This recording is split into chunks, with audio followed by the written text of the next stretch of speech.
Go Loud presents the Talking Bollox podcast. What you waiting for? Put your back in it. Just a little more. Throw your weight in it now. Fill your body again. Walk it hard and long. When you finish that, The hip knocker. go down, go down, go down. Come up, come up, come up. Quick shout out to Manscaped for supporting this podcast. Summer is coming, time for you to prioritise the comfort of your crotch. Manscaped has spent over 2 years designing their new boxer briefs. They're called the Boxers 2.0. The good thing about boxers, Terence, yeah, a nice comfortable pair. They keep all your furniture in the centre of your sitting room, you know what I mean? You don't want that popping out. Any unwanted guests slipping out the sides or anything like that. Point. You need to keep the lads comfortable down there as well. Yeah, I'm having that. They're not just any boxers either. They're tagless and lie flat against the skin so you don't get the chafing. And there's a fly in it for making going to the jacks quick and efficient. The Boxers 2.0 come in many different designs, colours and every size, from small all the way up to triple XL. Go to manscaped.com, use the code GOLOUD20 for 20% off and free worldwide shipping. That's GOLOUD20 at manscaped.com. Once the Boxers 2.0 touch a sack, you'll never go back. In today's episode of the podcast, we will discuss some sensitive topics, including sexual violence, rape and PTSD. If you or someone you know has been affected by any of these topics or find these triggering, please reach out to the Dublin Rape Crisis Centre, no matter where you are in the country. All details on how to contact them can be found in the description of this podcast.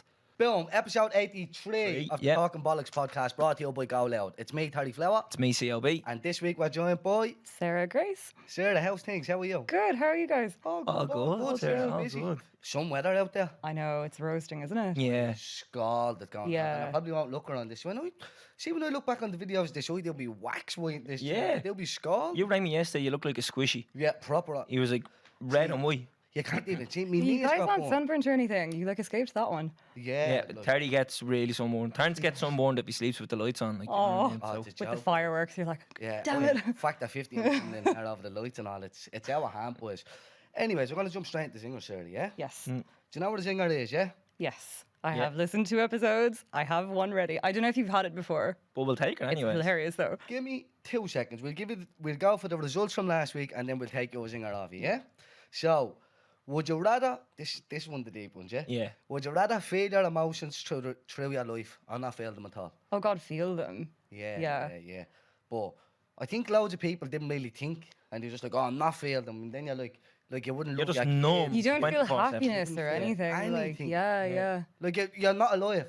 Yeah, No. basically, you're just numb, just coasting through I life. know. Yeah. No laughter, no anything. No, you nothing. take the emotions every day. Yeah. So this is what we were saying before we went live. We were saying to Sarah, like, some of the zingers to be really funny and really easy to answer, then we get deep. Super deep. So There that seems was to be the- no in between as well. It's like, oh man, the meaning of Yeah. life. Like, So yeah. either you have an answer straight away, or Yeah. when we are just stuck for like 20 minutes, being like, whoa. Yeah. I think that was one of them. That was a deep one. Yeah. 82% said fail them, and 18% said they wouldn't want to fail them. Right. Here we go. Here's a handy one for you. Do you brush your teeth before or after your breakfast? Before, first thing in the morning. Same. But I don't have breakfast, so Do you know what? know. I'm the same. don't do what I'm What doing. do you do? I know. Look, I had like a bit of a barney with someone in the DMs of it. She was like, who brushes them before? And I was like, me. And then she was like, but why though and all? And like it was mad deep. And I'm like, it's not that much of a thought process. So I just got up out of bed, had my shower, brush my teeth and go about my day. And sometimes I have breakfast, sometimes I don't. I don't strategically Yeah, go, yeah. I'm going to have breakfast at 9:30. I'm Yeah. going to brush my teeth at 9:15. Look, it's not that deep. Yeah. Do you know what's rancid though? Is you brush your teeth and then you have like coffee or orange juice and you're like, Yeah. Yeah. not nice. So that's why I go with the opposite. Like, I have all that first, then brush my teeth, then I'm set for the day. Interesting, yeah. Yeah. You know what I mean? Yeah. But I just don't really think about it that much. It's not that I deep. don't Yeah. understand how you like don't have breakfast some days as well. Like, that baffles me. I kind of started skipping it and I was like, I'm kind of clear in the morning if I don't have food. Yeah. But like, that's just me. Breakfast is deadly. You I know, love it. I literally forget to eat sometimes. Yeah. Yeah, I'm the Look, same. I do have the ring turns. Like, do you eat today? And be like, oh, I knew I Oh, forgot I something. knew I forgot Yeah. something. Honestly though, Yeah. that happens to me all the time. Like sometimes I'll feel a bit weak and I'll stand up and I'll be like getting black dots on and I'll be like, why am I? And then I'll go, it's 6 o'clock and I haven't eaten. Yeah. I've had Bollocks. 5 coffees, no Yeah, food. basically, that's what he does. He's intermittent fasting by accident. By accident. Wow. Calvin That's Blank good one though. day That's said that. supposed to He's be like, I'm in the really nick of my healthy. life. He's like, you don't eat, Terrence. You're in a calorie deficit 7 days of the week. By accident. Yeah. Oh my God. Sometimes I eat too much, and Yeah. some days I forget to eat. It's mad. I'm not That the expression, I'm feast like or that. famine, literally. Yeah. literally. But I it's get mad. that. How can you forget to eat? But anyways, 34% brush their teeth before their breakfast and 66% after their Yeah. breakfast. What's better, Nike or Adidas? I'm going to go by the amount I own. Nike? Yeah. I'd agree. I feel like there was a correct answer here and it was Nike. Yeah. Adidas, get You out. weren't going to judge it or anything, but you picked the right Leave answer. now. Okay. You've passed the test. You can keep talking. Okay. Yeah, you can stay. Yeah. 86% said Nike, 14% said Adidas. Great. Someone said a good one.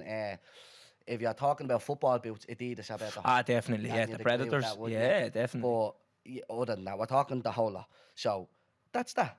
Sarah, you have a zinger or two there. I do. I have, one good one anyway. I don't know if you've had it on the show before. Would you rather, and I think this speaks here to we go. men a lot more, On my nerves. have a receding hairline or a proceeding hairline? What's Where the- it just keeps moving forward down to your eyebrows over time. I was going to say, like, who the fuck has that? That's obviously, like, not a thing. That's No, that's well, not real. I've never heard documented footage of this happening. No, but Imagine some fella like 50, his eyebrows and his hairline just match. Like, it's just one continuous bit of hair. Your fringes out your nostrils, like. You just let it grow, then it's like a belly. You can Yeah. go post office, you don't even need to buy a belly. Yeah, you're going in with a shave and a haircut all in the one. what's that thing in Star Wars? The Chewbacca? or Yeah, whatever? the It's like Chewbacca full walking facial, around. Yeah. Oh, Well, I give you my answer. yeah, go I on. would have proceeding because then I would just wax it off. What? True, yeah. Or laser hair That's one of removal. those things. It's better to have too much than Yeah, not enough, 'cause you isn't can, it? like, take away. But imagine the maintenance on that. Like the Some people effort. pull off a receding hairline though. Like some people, I look at do. them and I'm like, that actually suits you. If you had Yeah. a comb over now with a fresh hairline, I wouldn't like you. No. Not that. I mean, you look better. I hate you. Yeah, I actually despise you. I'd go proceeding. Yeah, you have like, Yeah. you better have too much and not enough. Yeah, I got proceeding as well, suppose. But like, I just think the effort of that. You're getting your haircut probably every week. We do Oh, that yeah, anyway. see, I don't think of every that. 2 weeks, give or take 3. Yeah, boys get their hair cut first. Every week for me. Shout out to Are 400 you kidding by the way. me? Yeah. Every week. Yeah, but I get looked About after. 10 days. About Now 10 I know days. why he doesn't eat. I'm like, I'm too busy. with my Yeah, hair too busy to getting all your the hair cut, time. yeah. Drinking coffee. Yeah. Have you got another one? I do. Again, don't know if you've had it She before. has done her I've, homework. guys, I did my Yeah. homework, seriously. Would you rather have a cat with the personality of a dog or a dog with the personality of a cat? Right, that's This a is going to scramble in test your head the, a little like, bit. dog cat Yeah, person. but let's be real. Cats are cunts.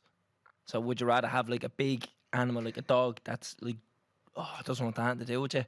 Or would you rather have a cat that's like all A cat's playful? not loving little cunts, no. No. They're mad I think they are independent. until you die or something and then they eat Or you out. any animal you I have, will have eat cat you. or I had cats. Yeah, it's on their terms. Like, Yeah, Yeah. yeah. You Yeah. can't walk a cat. no, God, no. Some Wild people cats. do. Good cats. Shout out to Will Harvey. I'd rather have a cat with the personality of a dog. Yeah, I think that would, because they're like, cats are more cuddly. And like, as you say, cats can be like slightly feral. So imagine that in Yeah. the body of like a Or German a Shepherd German or Shepherd like, just there having nothing got to do with you. Yeah. Coming in clawing at you to wake you up in the morning. Or Yeah. A friend of mine has a cat and he says like, do you know, because they're like really nocturnal. So like 4:30 in the morning, the cat just come in and just claw at his always the face to way. wake him up to give her dinner or food, whatever, first thing in the morning, clawing at his face. And you're like, is that not scary? Like you're just lying in bed, that thing's just jumping on top of Yeah. your bed, walking around and all. Yeah, but it's not a toy, guy. Do you get me? I know, but still. It's just a cat. yeah. Yeah, but clawing at your face and Oh, all. imagine like if they went to walk scrapes on your face and everyone's like, the missus give you a hug and you're like, no, the cat. Yeah, I know. Actually, my You know what I cat. mean? And they're bringing like dead birds to your door and stuff like that and trying, Keep mice Sometimes away, but they don't bring they? live birds to you, apparently to train you, because they can't tell whether you're like not the same as them. Whereas dogs understand like, oh, Terence is like not a dog, but cats are like, you're the same, so I will train you to like kill mice, and they bring mice into your house. Little shits. Yeah. oh, like to test you. Like, here's a rat, deal Well, with it's it. You're almost, like, no, it's almost like, let me teach you, stupid idiot, how to like Yeah. feed yourself because you're gonna die. And they don't connect. Like they have a fridge Yeah. from where all my food comes from. yeah. I'm still gonna teach them to like hunt for I themselves. heard, Mad. Isn't I that heard weird? that dogs, like, after so much time, they realise you're all one pack. So you're like, oh, these people that I live with are my people, and like we're together, and like let's move together, kind of thing. And I'm like, this is very weird. Dogs 'cause, are legends, aren't they? Yeah. they're all right. Like we're only been having a discussion about dog people. Like I'm not a dog person, and I Are have a you dog. not? I'm just, Oh yeah. when I'm out walking the dog and people come home, he's like, oh, it's up there. I'm like, oh, thanks. And then they're like, oh, I have a dog as well. And like, her name is Millie. She's like 12 and she's a Jack Russell. And I'm like, all right, where is she? And you're like, oh, we're at home. Like, all right, then why are you stopping me for? Don't care. Look, I'm going, like, you know what I mean? Or that one, like, when the dogs are mingling together and they're like, oh, so what's his name? And does he do this and did he do that? I'm like, I don't know, mate. Like, I'm only stopping because my dog is sniffing your dog's hole. See you later. Like, I'm not a dog person. Like, you know what I mean? Oh. Do you like your dog though? Yeah, he's sound. I Okay. like him now. He's a great dog. What's He his is. name? Bruno.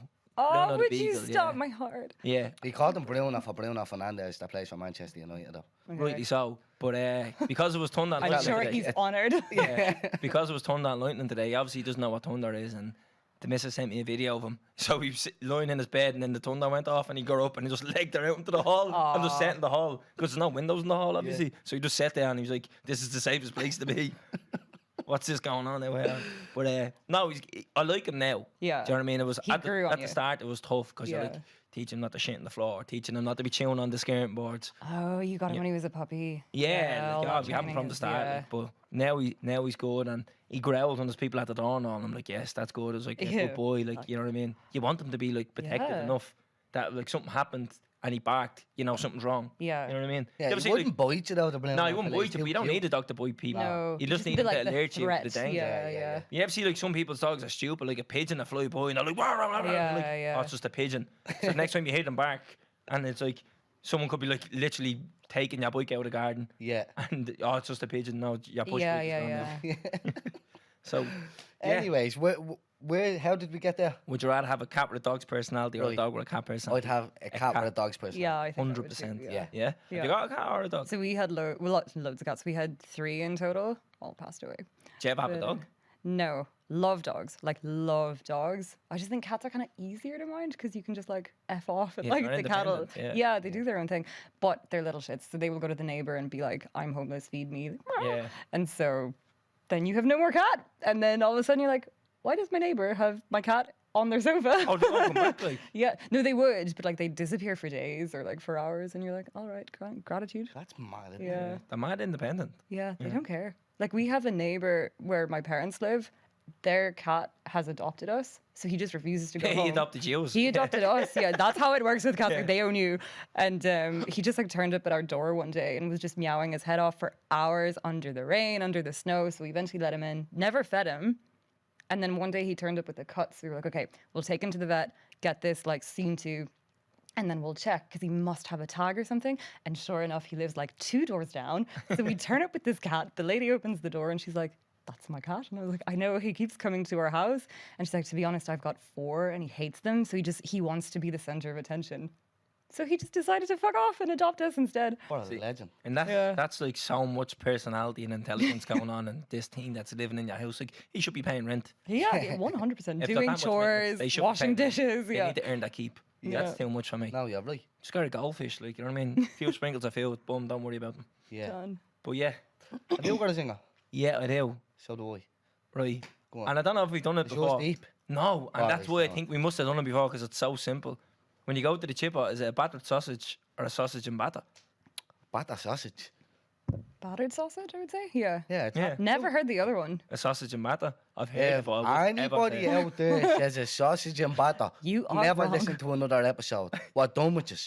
Sausage and batter. That's a mouthful. You need to be isn't it? careful what you say there, because imagine we get the poll results back next week and it's like 70% say sausage and batter on the list. That's Unfollow, wrong. unfollow, We unfollow, five unfollow. years And you're now. like, damn it. Right. Sausage and battered batter, sausage. mate. That's what give me like anxiety. the that is. fastest way to say battered sausage. Yeah, but like you'd say a batter burger as well. You know what I Yeah, mean? batter Yeah. burger. Yeah, Yeah, I would everything. say a burger Battered and batter. fish. No, so it's A batter fish sausage. in batter. No. Yeah, so batter. Chips and garlic sauce. Like, no, garlic chips. Like, Yeah. Yeah. No, right. Battered sausage. End of story. I don't want to hear that now. Okay. Right, I'm done with that. I have a singer. I don't think we've done it before. And it's a great singer. I don't care. All right. Did you ever have Declan and Donald's on Bolton Street? no. Right. It's a breakfast roll place, yeah? I know Okay. this is going to be a controversial one. Oh, it is. I know controversial. already what it's going to be. Yeah. Go on, You I'll let know, do I it. know Yeah. you know what it is. Decos or Jer's Deli? See, you're going to cause such a Oh. divide. There's among going the to be listenership. murder in Dublin. When Do you know Jersey Deli? No, I don't think so. Ballyfermot. Ballyfermot. And then Declan and Donald's is on Bolton Street in / town. Dorset Street. Yeah. But like this is like, if you say to someone where does the best breakfast roll, you can tell where they're from by what they eat. Oh, or by answer like where that, they so- say. And, like, What's it called? Declan and Donald's is Bolton Street. Bolton and then Street. Jersey Deli is Ballyfermot. Yeah. And like people get So it's like really a north side, south side aggressive. kind of thing. Oh, Yeah. I see. Yeah. Like if you say to That's someone, intense. yeah, if someone's like, oh, Jersey Deli's nice, and you say, ah, no, I prefer Decos, it's like you'll start going head to head and all, like Yeah. murder. Like. Civil war, you're gonna call it. Oh my God, yeah. So I want to say, right, so I had a Jersey Deli not too long ago for the first time, and it was 10 out of 10. Right. But Decos is 11 out of 10 for me. I can't be beaten. I've never had a Jersey, so I don't actually want to say. But I've been telling you about Deco since the You start have, of time, and when you and when I did have it, it was unbelievable. So how nice though. it was unbelievable. And the breakfast roll was like, I've held lighter babies than this. Oh breakfast my, roll. It yeah, was that's fucking proper. huge. Yeah. And even the coffee is lovely over as Everything. well. So it's gigantic. And do you know how you know it's good? Because if you went up at like 11:15, they'd be sold out of everything. Yeah. That's how you That's know the it's sign good. it's good. It's Yeah. constant queues, like Yeah. the queue for the labour. So I at really any recommend it. stage. Yeah. No, I'll go. I'll vote in the thing tonight. I'll go get one now after this show. But I'm gonna have to try it, Jers. You'll have to enter try it. over I to got one the other week, Ballyfermot. and I'm not messing with you. It was 10 out of 10.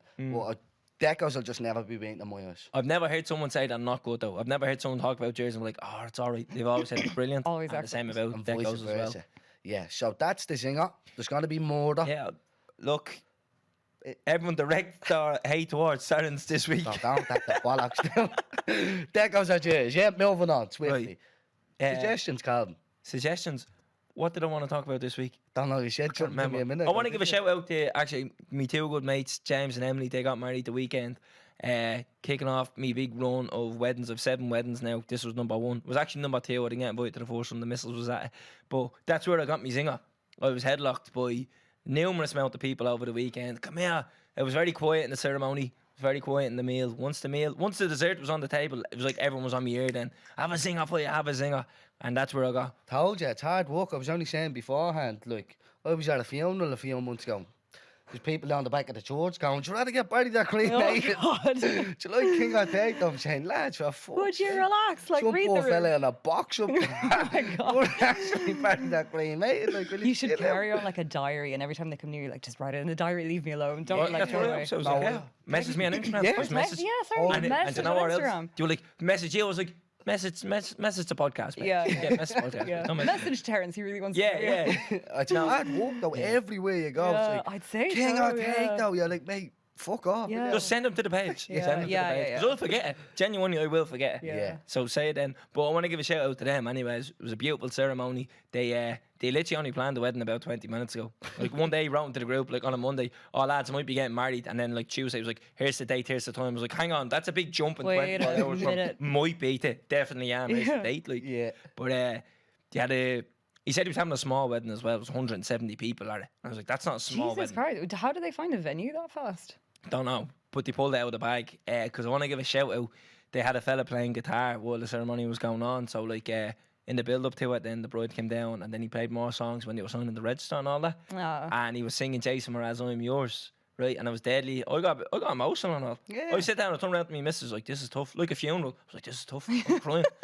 And Send Slightly them one of the different boys register. off. Yeah, you know he's putting up a hassle now for the rest of his life. but he's singing I'm Yours. And when I got to the chorus, so I was like, I won't hesitate. The whole wedding just started singing. Oh, that's 170 people in unison just lovely, start yeah. clapping and singing. I was like, oh, that's unbelievable. Everyone full of Hilver. Yeah, sobbing. basically what it was. And then like that night and the next day, and it was just brilliant. Like, That's do you know what I grand. mean? And I've never been yeah. proud of someone in my life as well. Like the fella Aw. throwing his life around. So shout out to Jim, and I have to give a shout out to Emily as well because she messaged me. I put up a post on Instagram and she was like, "I'm getting married as well." I was like, "That's a valid point." So I had to give her a shout out as well. Yeah, Yeah. yeah.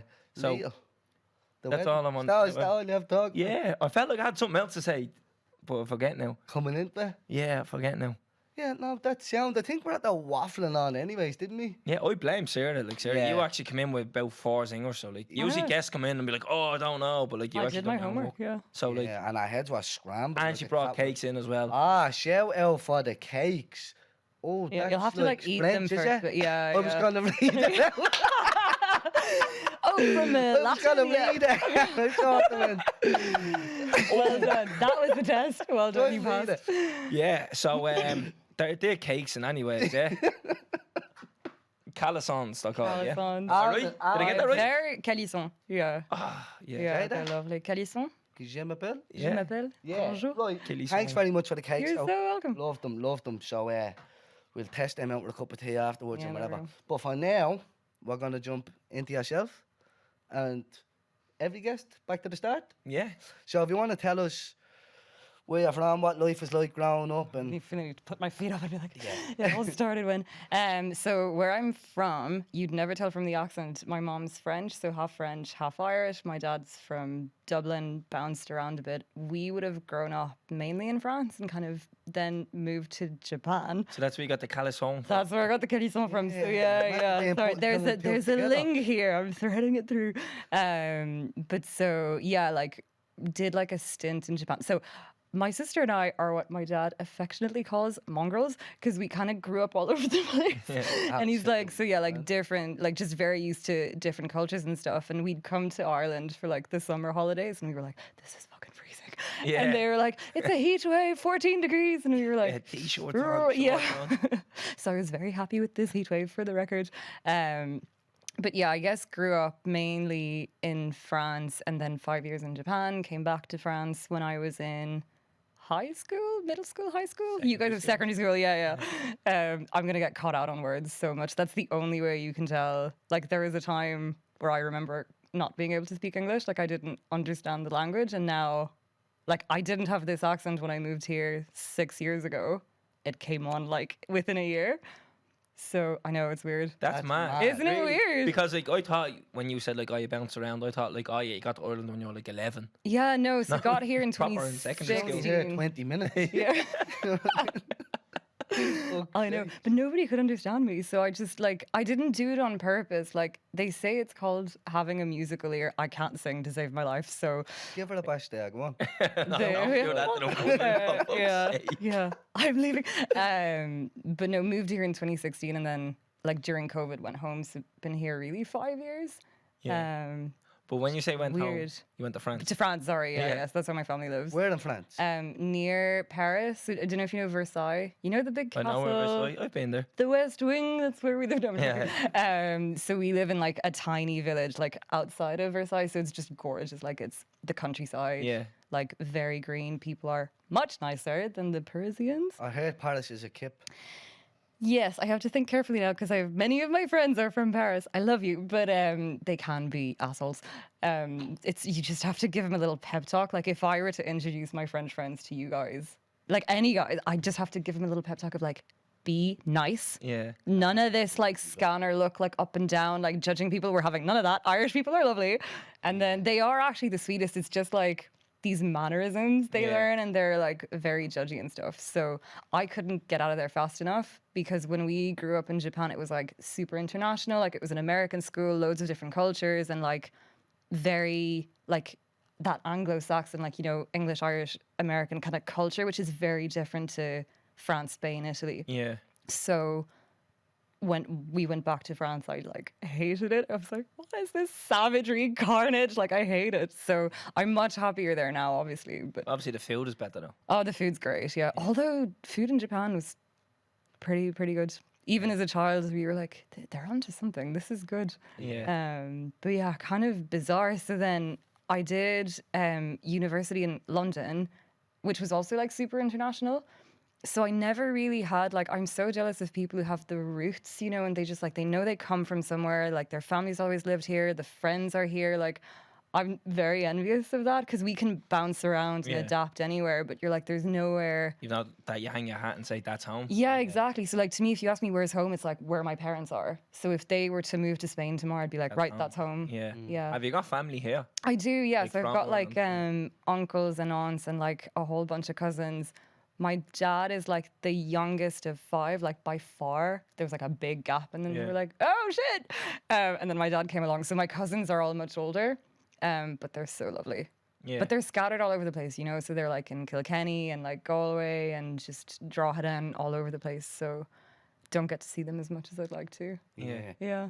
How did you get on in school and stuff?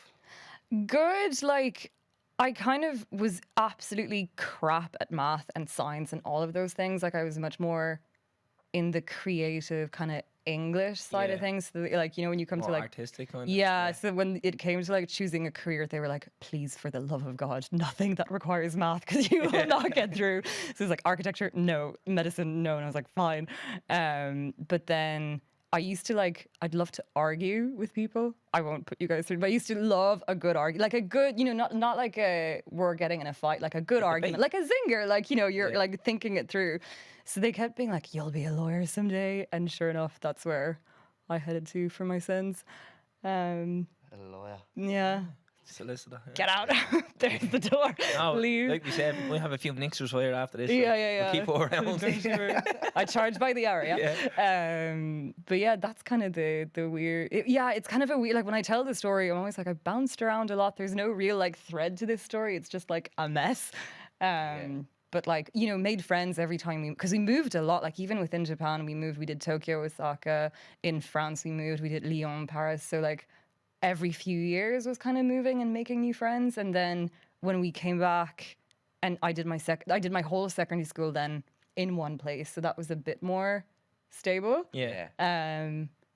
But yeah, I just didn't love the culture. Like the school, I think the biggest difference between schools in France and schools in like Ireland or the UK is here, the teachers will always be like, well, like Sarah's not great at math, but she's got potential.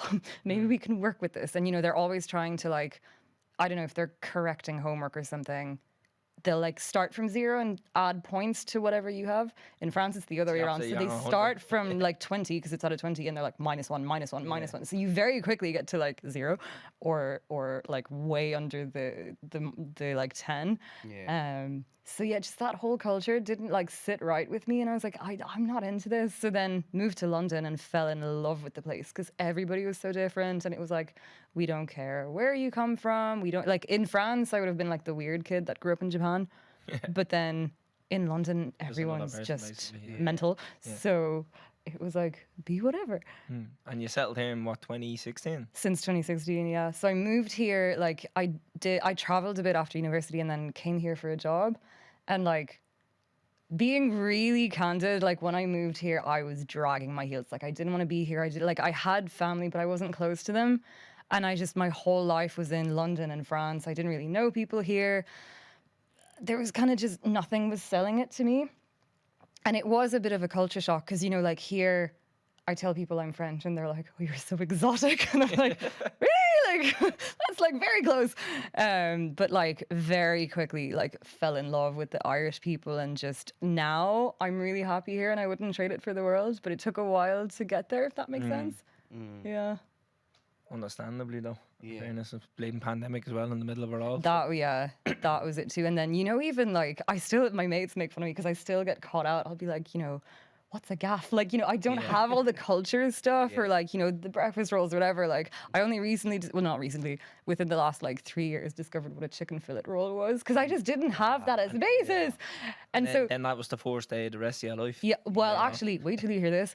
I was like, what do you put in a chicken fillet roll? And they were like a roll with chicken. And I was like, yeah, but like, what are the other ingredients? And they were like, just anything. Yeah. So now be kind. I went in. Say red sauce. Oh, please, no, I'm afraid that we're going to have to cut the whole episode. Yeah, you're from gonna here. have Because to, we yeah. might have to let you go. Yeah, so I think I'm gonna have to yes. wrap it up. We're done. I went in, so got chicken, and then I got red peppers, black olives, and I can't. See, that's how cultured you are. But you know no, what but like I I mean? We didn't wouldn't know, and I that was like, I don't what even know goes what black with it? I olives don't mean. know. What does that even mean? I What's know. a black olive like? Like an You olive. definitely can't that's get them in your black. average centre or anything like It was that. in Spar, and No I was way. just like, Yeah, I Spar would and do Bleed something and Balls But Bridge or see, so I'm something. like in every country, like in Ireland, in England, and in France, I lack the like. I have major like culture gaps, and people are Yeah. like, "What do you mean you don't know this?" And I'm like, "Because I wasn't in the country." And I get But like then- snails on my chicken fillet roll and all. Yeah. So even like in terms of school, like, you know, So say in France, like the biggest thing in history is like the French Revolution. Like we covered that, but then I have other big things that I just like totally missed. Or, you know, when I moved here, my dad was like, we need to talk about the Easter Rising because like this is going to come up and, you know, 800 years, blah, blah. And I was like, you know, trying to like learn all of this. So I remember the first time I went to Belfast and, you know, my dad would talk about the Troubles and, you know, as a child, you're like, yeah, okay, back in your day. And then went there and kind of saw it and saw the walls and saw everything. And I was like, oh yeah, okay, this is still very real. Yeah. But I just had no, like, I really had no roots here. Like, there was kind of nothing here that I could relate to, if that makes sense. Yeah. So considering that, like, how rooted I feel here now, I'm very grateful for. Deadly. Do you think it took what happened to you for that to happen? Yep, definitely. And even, like, after that, obviously, there was a period of, like, I associated Dublin with what happened. So I was like, screw it, I don't Didn't want to wanna be be here. here, yeah. No. And it wasn't like, I mean, we'll get into it, but it wasn't, you know, an isolated incident. It was like the incident and then the 2 years that led up to the trial, or like the year and a half, whatever it was, and everything that followed. So I think like once the trial was over and I went public with the story and like the inpour of like support and love and just there wasn't one troll, there wasn't one remotely nasty comment. And that's where like the healing began. And then I just started kind of applying what I was preaching of you need to focus on your healing and on things that make you happy. So you need to like trim the fat, like, you know, a job that doesn't make you happy, you know, location you're living in that doesn't make you happy, you know, maybe friends or patterns you're doing that just aren't working for you, you need to cut. So that definitely helped. Yeah. Yeah.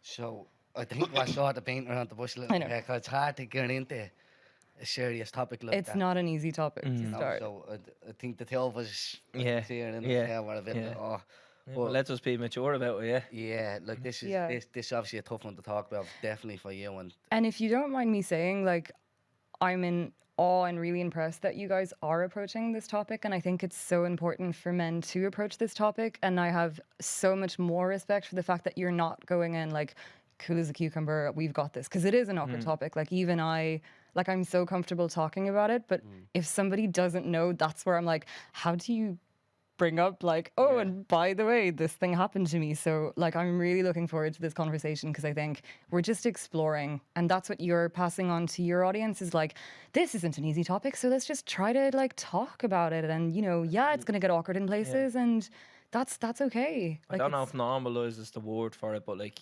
let's just not stigmatise it. Exactly, yeah. So, Yeah. yeah. So do you want me to dive into it and spare you guys the intro? So, and I'll start with like a healthy trigger warning, I guess, for the audience. So I'm like the survivor of quite a violent sexual assault, which happened actually 3 years ago to this day, almost like it was 3 years yesterday. So, or sorry, no, we're the 19th, the day before yesterday, 3 years. That's madness. Yeah. And so what I was saying to you guys before the show is I normally don't go into like the details of what happened because I can just do that asshole thing of like, just buy my book. But like, I think buy the it's book as well. Yeah, no, sorry, but like, forget the book. I think it's important for people to like hear humans talk about man or woman or whatever, you know, non-binary, I don't care.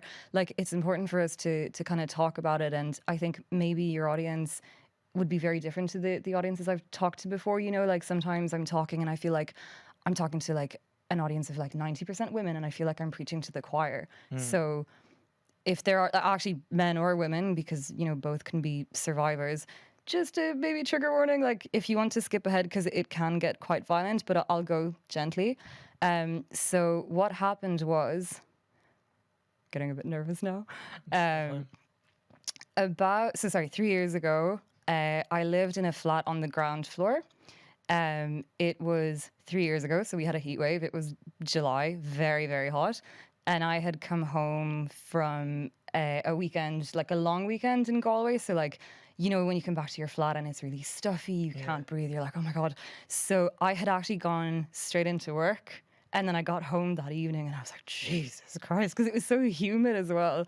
So I popped the window open, you know, showered, had dinner, whatever, was really excited about my work. Like I was at a really exciting time in my career. Like I had just qualified as a solicitor, you know, things were looking up, things were happening. Like I was in the excitement zone of where's my career gonna go. So I went to sleep like, I don't know, 11 or midnight or something like that.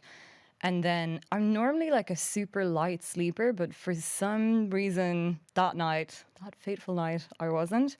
So what happened was before going to bed, I checked the window again and it was on, you know, that safety latch where it can't go up more than like a few inches. And I remember when we moved in, I had asked about that and I was like, how safe is that? And they were like, oh, like you're absolutely grand. You know, if you leave for the weekend, close it because nobody would hear the loud noise, but like you'd hear someone coming in. They were wrong. So what happened was a burglar broke into my house. He was a homeless man. He'd burgled a couple of other spots before my place and he broke in through my bedroom window. So this is where the trigger warning comes, I guess, and I'll flag it on the other side when it's like we're in the clear. I didn't wake up. He broke in through the window, climbed onto my bed. I didn't wake up. Sorry, before he climbed onto my bed, he burgled basically the whole apartment. So like he burgled my phone, my work phone, like, you know, wallet, jewelry box, everything. Went back out to stash the loot and then came back in. So the second time he came in, I was, you know, clearly premeditated. I didn't know this at the time. I found out at the trial. And so climbed onto my bed. I didn't wake up. And then I just remember like the first thing when I came around and I started waking up was I couldn't see anything. Like it was pitch black. And normally like I can see there's a very like bright street lamp outside my window. So I can see the light streaming in. And I was like, that's weird. Like I can't see. So then I felt this weight on my chest. And you know when you're kind of coming out of like a deep sleep and really groggy? You don't know what's going on. Exactly, yeah. So I was kind of like, what is happening? And I mean, this all happens in milliseconds. Like when I tell the story, you know, I like drag it out because it does, like time slows down. But couldn't open my eyes and I was like, am I having sleep paralysis or something? This is weird. And then the smell hit me and it was like the smell of like body odor and stale cigarettes. Like, you know, that like disgusting heavy smell that's in your clothes and your hair. So I kind of realized like something's not right. So I tried to sit up and I couldn't, and I still couldn't see. And I was like, am I having sleep paralysis? Like, are my eyes closed? Realized my eyes were open, tried to sit up again. And then I felt like something very slimy, like so he was basically licking my neck and like touching me in all places. And again, your mind races when you wake up and I was like, do I have a dog that I forgot about? Like, am I staying at a friend's house? Like, do I have a boyfriend that's like and then I was like, no, I'm single. Like last time I checked, I was single. So I tried to get up a third time. And that time, the man that was on top of me, like leans back. So kind of sits up and I could see his face against like the light. It was kind of like backlit, but I could make out like, you know, stubble. He had a baseball cap on. Thank you. The Frenchie coming through the cap. And like tattoos and stuff. And so again, like your mind, this is through like milliseconds, but your mind is trying to make sense of the like nonsensical. And I was like, okay, maybe like I fainted. I went home. Like we needed to get the electrician in. So it's like, maybe, okay, I let the electrician in. I must have fainted and he's just waking me up. And like, I'm just having a nightmare. Like I'm going to wake up and, you know, we're all going to laugh about this over breakfast. But I kind of just tried to sit up and I was like, what's happening? And so he leaned back down and he had his hand on my throat and he started shushing me like, shh, shh, shh, shh, like the audacity. And so there I realized like, okay, something is seriously wrong. Like this is a complete stranger. So the kind of fight or flight started kicking in and I started being like, what's happening? What's happening? And he just kept pinning me down onto the bed. So I think he wasn't expecting me that first time to resist as much because I kind of just like thrashed around and like, thankfully there was still a blanket between us. So I kind of like just bucked my hips and like threw him over the side of the bed and like the blankets went sailing after him. And I leapt to the other side of the bed to try to run to the door. And I'm still, you know, at this stage, like, who the fuck is this guy? What's happening? How did he get in? Is he armed? Is there an accomplice? Like, you're just trying to get out.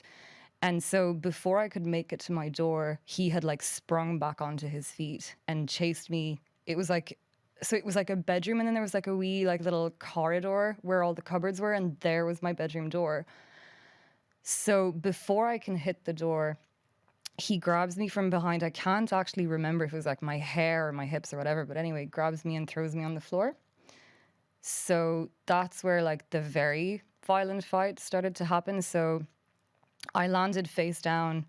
I knew it was coming. So like I flipped around to like face him, and sure enough, he was like coming down. So he had me like, he was like straddling me. So I was pinned under his weight, couldn't move. And then he started proper strangling, like as in I could not breathe, I could not scream. And I've got my back to the floor, you know, like your head is pinned to the floor. And I'm like, adrenaline is this insane thing. Like it just courses through your body and just everything slows down. And at this stage, I was like, I need to like, I was fully like, first of all, I was fully like, I'm going to die. So that was the thought that went into my head. And I had just left my parents in Galway, and I was like, that's the last time I'm going to see my parents. And like, I thought of my sister, and I was like, they're going to have to come into this room, clear out all my stuff because I'm going to be dead. And I just remember thinking over my dead body. And so I started fighting back. And again, I think he wasn't expecting that. And I don't know where, like, it's every time I did something, it's almost like my body would react before I formed the thought. So I was like, okay, I'm going to die. He's going to kill me. So I need to kill him. And before I formed that thought, my hands were around his throat, and I started strangling back and like shoving my like thumbs into his throat. So that clearly surprised him because he completely let go for a second. And so I was able to like strangle more, like get a better grip because his arms were out of the way. And he tried to bring his hands back to like get mine off his. And like, you know, he's a man, like he's going to overpower me. So I was like, next thought was, you know, again, before I could form the thought, my hands were up holding his face and trying to dig my thumbs into his eyes. And that got him to like withdraw even more. And then I was like, I'm still pinned under his weight.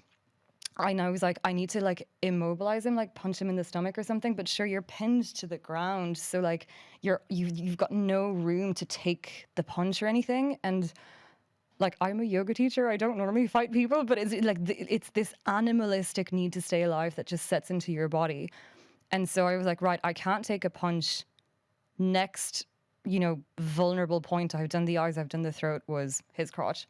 So I just like, again, before that thought had formed, my hands were like on his crotch, and just like, I was like, you've got one shot at this. Do not blow it. So again, didn't form the thought, just hand crushed around his crotch and like twisted and pulled down because, you know, like in for a penny, in for a pound. And so like that, I've never heard somebody scream like that. And he kind of fell over to the side. And so I kind of like scrambled to my feet, tried to like lunge towards the door. But basically when I turned, and I kind of was still, you know, when you're about to take like like we are about to sprint, you start in that kind of lunge position. So just before I could actually start running, he committed the sexual assault, which I'll go into gently. So again, if you find this triggering, you know, fast forward. But I just remember this like pain erupting through my core. And I was like, I've been stabbed. And I couldn't tell where the pain was coming from initially because it's that fast. And so I didn't stop. And I was like, just keep running, just keep running. And by the time I got to the door, which was like half a second, I realized like that was his fingers. And what happened was he had very like long fingernails. So they caused like a cut the whole way up inside of like a few inches. By the time I was at the door, I remember thinking, fine. If this is what it takes for me to get out of this alive, fine. Like, I'll take it. And I tried to open the door, and the door was locked. And I was like, that's it, shot blown. He's right behind me, like, now I'm going to die. Because I've escaped twice, and he's chased me twice, so I'm screwed. But I turned around, and I saw him, like, running away. And so I kind of just thought, like, fine. Turned back around, scrambled with the lock. And like I had locked that door. So he basically had come in through the bedroom window.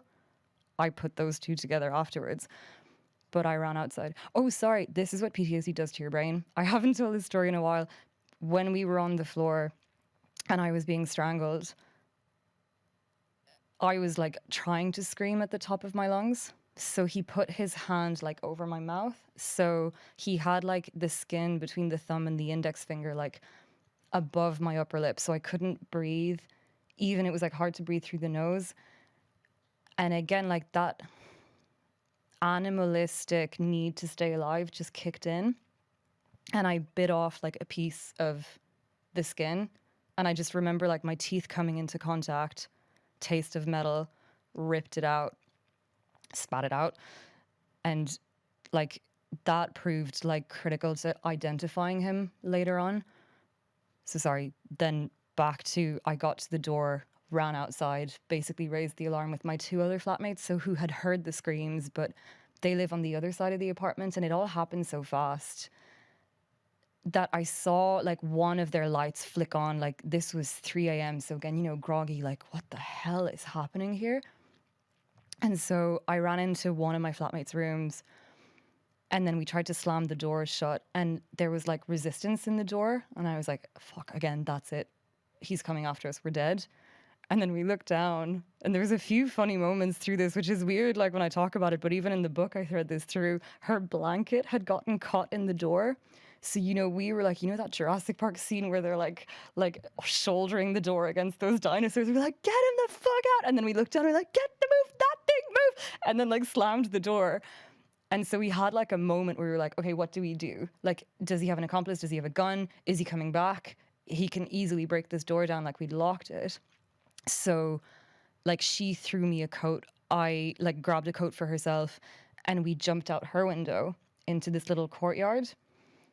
And then basically kind of just we did a lap of the courtyard. Sure, everybody was asleep. We were just looking for help. But I was so terrified at this stage of like not making noise because I didn't know where he was. And like to this day, I still don't really remember him. Like I know I saw his face, but like my mind has just shut that down. And like I have a vague memory of the jawline, and that's it. So we texted my other flatmate who like joined through her window. And we were like, it's 3 a.m. on a Tuesday or Wednesday. Like, nothing's open. Like, where can we go? There's an Eddie Rockets. It's closed. Like, there's nothing for blocks. And, like, you know, like in a street, you can hear the echo of someone running. So I'm like, what the fuck do we do? So we called a taxi, like an Uber. And we were like, we'll hide in the taxi until he gets here. We'll hide in the taxi until the police gets here. Because we'd called them in my flatmate's house, in my flatmate's room. I'm getting so nervous. So did that, waited for about, I couldn't tell you, like 10 minutes, something like that. It felt like a long time. And again, you're just on that like high alert of, you know, every time you heard an echo, you're like, that's him. He's coming for us. And I was like, even just the flash of the screen, I was like, he's going to see, like, we're dead in the water. But anyway, the taxi driver arrived. So we like hurtled into the taxi, and then just as we were closing the door, and I just remember we were like, just drive, and he was like, where to? I was like, I don't, just drive. The police came around the corner, and they were in that, like, you know, the summer gear with the short like shirts and everything, and they were like, you all right, ladies? And I was like, what the fuck is this? So my other flatmate, we were all solicitors. They like jumped into action mode, and they were like, show me your badge, show me where do you report to, what's the station, blah blah blah. He clearly like did not like this but indulged us. And so then she's like, right, so my flatmate's been assaulted, like this is what's happened, blah blah blah. And I remember we were standing outside the flat as more police were arriving. We had to wait for a while because it's the scene of the crime, and also we didn't have the keys to get back into the house because we ran without anything. So they had to go around the back of the window, climb back in. So I'm just standing there in complete shock. And you were talking about not feeling your emotions earlier, like nothing. Absolutely numb to the world, which at that stage is a blessing. But so, you know, the guard was like, tell us what happened. And my flatmates sort of had an idea, but they just heard the screams. They didn't know fully what happened. And so, you know, I go into detail, and then I'm like, and then, you know, like basically digital like penetration or whatever. And it meant nothing to me. It was like, well, that's that, just numb to the world. And I just remember turning around and they were both like tears strolling down their eyes. And I was like, why are you crying? Like, that was the point of how little I could feel. I was just like numb to the world. So then what was interesting was we got back into the flat and we had to do like, a recon of what had happened. So we went back in and I was like using one of the guards as a human shield. I was like, you go in front and then if he's still there, you can tackle him. And we went into my room and I flick on the lights.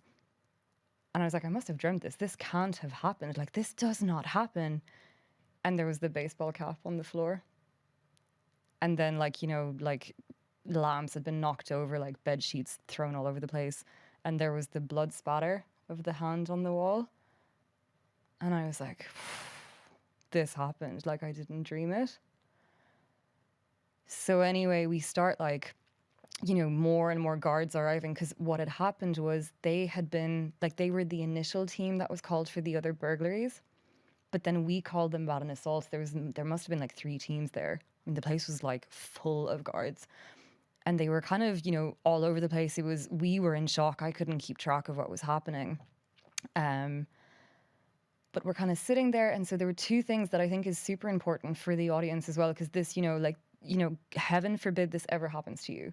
But if it does, I had no idea what to do. And it's only in hindsight and, with the help of my flatmates that I realized actually, like, there's very clear things you should know.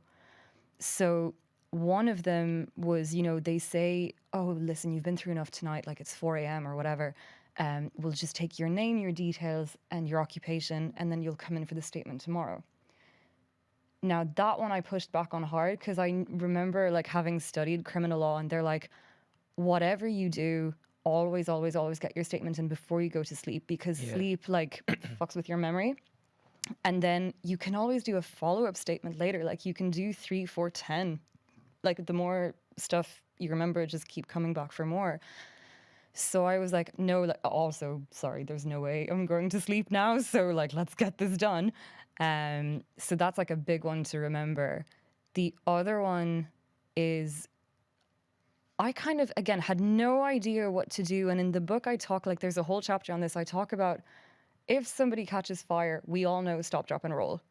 Now, I don't know about you guys, like I have never seen somebody catch fire. I've never heard of somebody catching fire, but we all know this and we just know it in the hope we never have to use it. It should be exactly the same for sexual assault, particularly because the statistics are like way higher.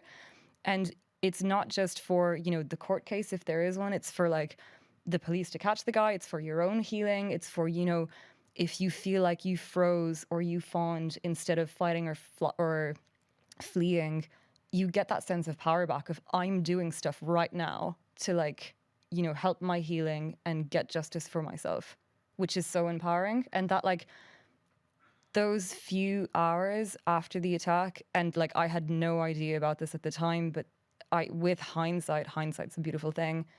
I realized how important those hours were to like seal the narrative in my mind. Yeah. So between basically bossing those poor guards around, being like, no, we're not doing that. We're going to the station now. And, please be sure when you go near the evidence to put on, the like sterile equipment and blah, blah, like all of that stuff.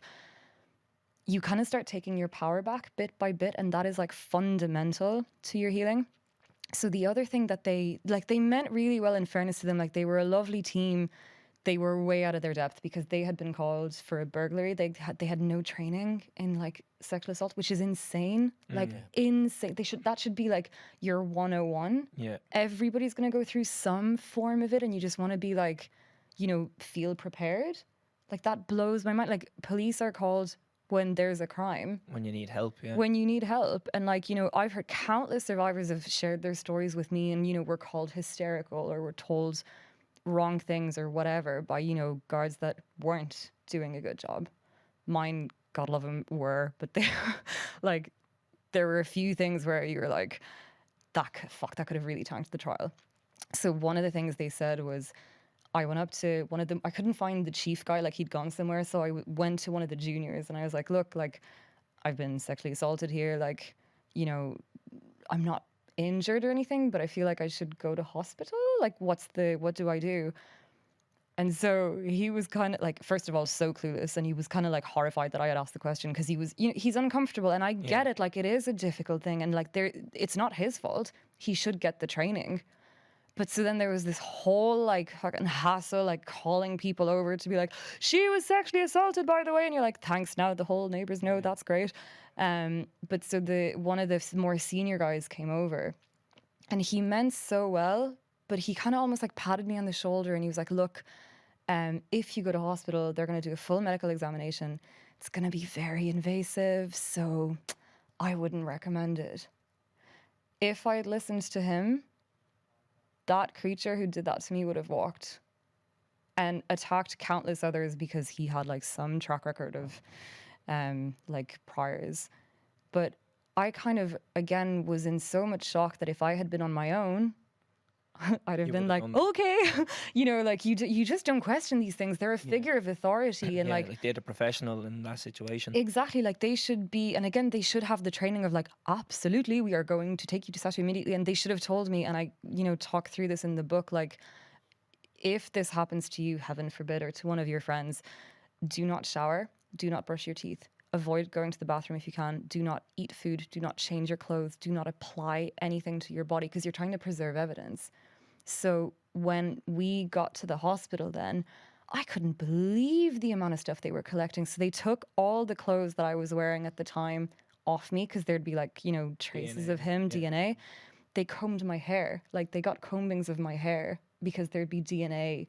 They took away the pillowcases, the bed sheets. They did a full medical examination, which again, I have to say, because I went into this almost blind. I know for people, you know, thinking I have to do a medical examination, how daunting that can feel. And like what I will say is all medical examinations are done by SATU or the hospital. They are the most amazing, best trained, you know, have loads of empathy but zero pity, which is what you need. And they were almost kind of like cracking a few jokes, not in a bad way, but just in a like, you're still alive. You're going to get through this. Yeah. And good woman for giving him a bollocking. And, you know, they were just amazing. So like, don't ever feel that, you know, if this happens to you, you can't do that. And you can also go the next day, but it's DNA starts disintegrating the second it's left on your body. And within 72 hours, it's gone, if that. So the quicker you get it, the better. And they record everything. So they got me to put on like a kind of hospital gown, and they do this really humane, like they check one limb at a time, even half a limb. So they were just checking for, you know, bruises, cuts, anything that could tie like the DNA to him or like injuries to what had happened. So, you know, they start with the wrist and they'll do like wrist up to the elbow. And they have like a little chart of a body and they'll just record like, yeah, she has a scratch there, she has a bruise there. And then they go up your body one limb at a time. It's so gentle. It's like no pressure. I didn't feel like invaded or like awkward at any step of the way. If anything, I felt like I'm in safe hands here. They're checking my whole body. I'm going to be okay. And there was like a horrible moment for me where, you know, she was looking at like my chest and she called out like a bite mark, and I didn't remember him biting me. And I looked down and it was like the angriest, like purple, like full set of teeth bite mark, like on my collarbone. And I was like, I started panicking because I was like, if I don't remember that, what else do I not remember? Like, you know, what if I'm pregnant? Like, you start panicking, and they're so trained and they're like, listen, they explain it to you. Like, they don't talk to you like you're an idiot. They're like, look, your body, when you're in adrenaline mode, the pain threshold goes. So you would not have registered pain, but you registered him on top of you. You felt the licking. So like, you know what happened. We're going to do everything. We're going to give you the pregnancy test. We're going to give you the like anti-HIV medication. We're going to give you the Hep B shot, everything to make sure you're okay, even if you don't need it. Yeah. And also you can say no if you're like definite, like I don't need the morning after or whatever, you know, fine. But they're like, we will cover everything. So you just, it's like a stress taken away from you. And you're like, somebody's helping me. This is normal. They're not being awkward. They're not weird about this, you know? And then they'd kind of talk me through it. So they finished obviously with the internal examination. And again, they called out like the length of the cut and I nearly fainted. But again, she, like one of the nurses, like was just this, like, you know, your Irish mommy, so jovial. And she was like, don't you worry, honey. Like the blood flow down there, that'll heal in a day. The body's amazing. And she just like made me feel so much better. Yeah. And then I was in, like, as I said, complete shock. And I did this Irish, like, coping self-defense mechanism of just cracking jokes because that's all I could do. And they were kind of just going with it, like letting me do it and not making me feel weird about it. And they were like, good for you, you know. So I couldn't recommend, like, the SATU examination more. Like, you're in the safest pair of hands there. Yeah. And so, sorry, then we went back to the police, gave all our witness statements. And again, like, that is a long process because apparently there's only 2 police stations, I think, in the country fitted with laptops, as far as I can tell. So they handwrite your statement. Yeah. Handwrite. Yeah. So you're like, oh, that was a long story I just told you guys there. Imagine you're trying to write And all you're that saying that down. word for word. And I mean, and so, and like, that's just the story. But then, you know, I was literally stopping like anything I could remember. I was like, I think he had a tattoo shaped this way. You know, he said something, I can't remember what. He sounded this, like, you know, going through everything he stole. I was like, anything to catch this guy. And they were like, it took hours and hours to get done. Which was long, it was grueling, but the idea of having waited and waking up the next morning and like doing that, I think I'd have just been like, I'm good. I literally can't. Yeah. So, you know, you do it when it's fresh, and then like they give you a copy of your statement much later on, closer to the trial. And I was reading stuff and like I didn't remember. Saying all that. Yeah, because then I went to sleep and my sleep screwed it up. So even when I was writing the book, and see the way I forgot there, the like the biting of the hand, the sequence in my head is still very strange. And apparently that's really common with PTSD. So basically, if you have like a really traumatic memory, it's too much for the brain to compute. Yeah. So it fractures it. And like represses it, kind of. It can repress, but it'll basically like fragment it. So you know when you're trying to like download a massive file and it just will not download, so you have to download them as like little zip files. That's what the brain does. But then the zip files get all mixed up and you're like, when was this? When was that? So when I remember it, it's like flashes, and I have the flash of the bed and a flash of the like strangling. And then I put them together and I'm like, well, obviously the bed had to be the first one. Yeah. And then obviously, and then, you know, when I opened the door, that had to be the end. And you just try to piece it all together. So again, like another really important thing for like, you know, people listening, and heaven forbid if you are ever in a situation like that, is your statement will be your primary evidence used in trial. So you have got to make sure you tell the truth, the whole truth, nothing but the truth. If you're not sure about something, say it. It's completely fine to say, so for example, in my case, I was like, you know, I think he was Irish, but I may have been wrong. This is why I think, because I think I heard him talk, but I may be wrong. However, I bit his hand, that I am certain. Yeah. And so it means because I mean, the cross-examination, like we'll get to the trial, but when they cross-examine you, they will tear your witness statement to shreds. And like mine was ironclad. Because one, it was such a clear-cut case, you know, it wasn't a date, like I didn't bring anybody home. It's a pretty extreme case, like there was no question of consent, like I was home asleep. There's no sign like, come in. And also the fact that the 3 of us were lawyers, we were so careful, we knew exactly what to say. And so, like, that's what fuels me to, like, you know, go public about it and write the book. It's like I was in such a privileged position and I was torn to shreds. And the idea that somebody who doesn't have, you know, that position has to go through that made me so angry. So in terms of the witness statement, take your time, you know, you pause as much as you need to. If you remember something, or because they're all handwriting it, or, you know, you're like, actually, sorry, there was another thing in between, you tell them, and, you know, they'll do a little asterisk, but like, do not be afraid to tell them, no, actually, that was wrong, go back, let's start again. Like, I know it's tiring, but the more information you can give, the better, almost. And then, how do I say, like, it makes you very credible at the trial, because you're like, she never guessed anything. Yeah. She was super clear, like, I had no idea what time it was. Must have been after midnight, because that's about when I went to sleep. Yeah. Must have been the night, because it was, you know, night outside. Couldn't tell you the time exactly. So then come the like trial, they can't be like, well, you said it was 3 a.m., but it was 4, so you're lying. So, you know, where were you at 3 a.m.? Like, what were you doing? Maybe you were on a date with this guy. They couldn't do any of that. But a lot of people, you know, it's really, I'm not saying like, you know, I have 3 years of hindsight with this now. Like, I know how hard it is. And like, every word you speak, you feel the weight, and you know when you almost want to stop talking mid-sentence, you're like, I literally can't be bothered. You feel that, but you kind of have to do it for yourself, and also to make sure this guy's apprehended, and you know that there's a record of, you know, if it's your partner or something, there has to be like a record of this happening. But yeah, so that's kind of like the end of the trigger warning. That's a lot, Sarah. So I know it's heavy. And I know it can't be easy for you. So like it's very courageous and admirable actually recounting that, especially in such detail as well. Like I know they say time is a great healer, but there's no way that you can put a time frame on how easy that story can get to tell. You know. No, what I mean? do you know what's weird is like when I tell the story, so the first thing I do, which you can probably hear, is like my mouth goes dry and I get very breathless.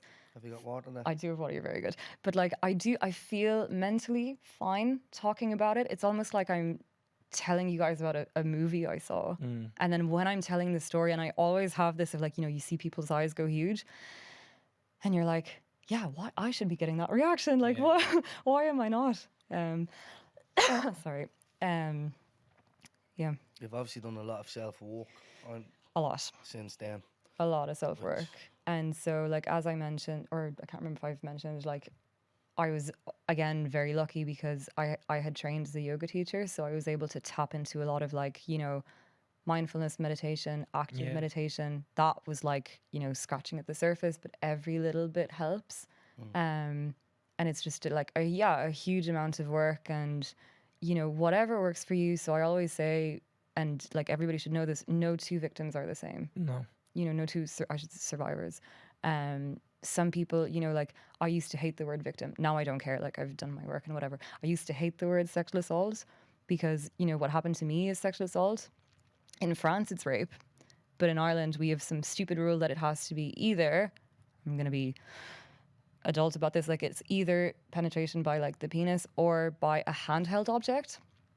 Finger doesn't count. So if he had used a Q-tip, that's the legal black definition. and white. That's the black and white. definition. If you open the textbook, that's the black and white definition.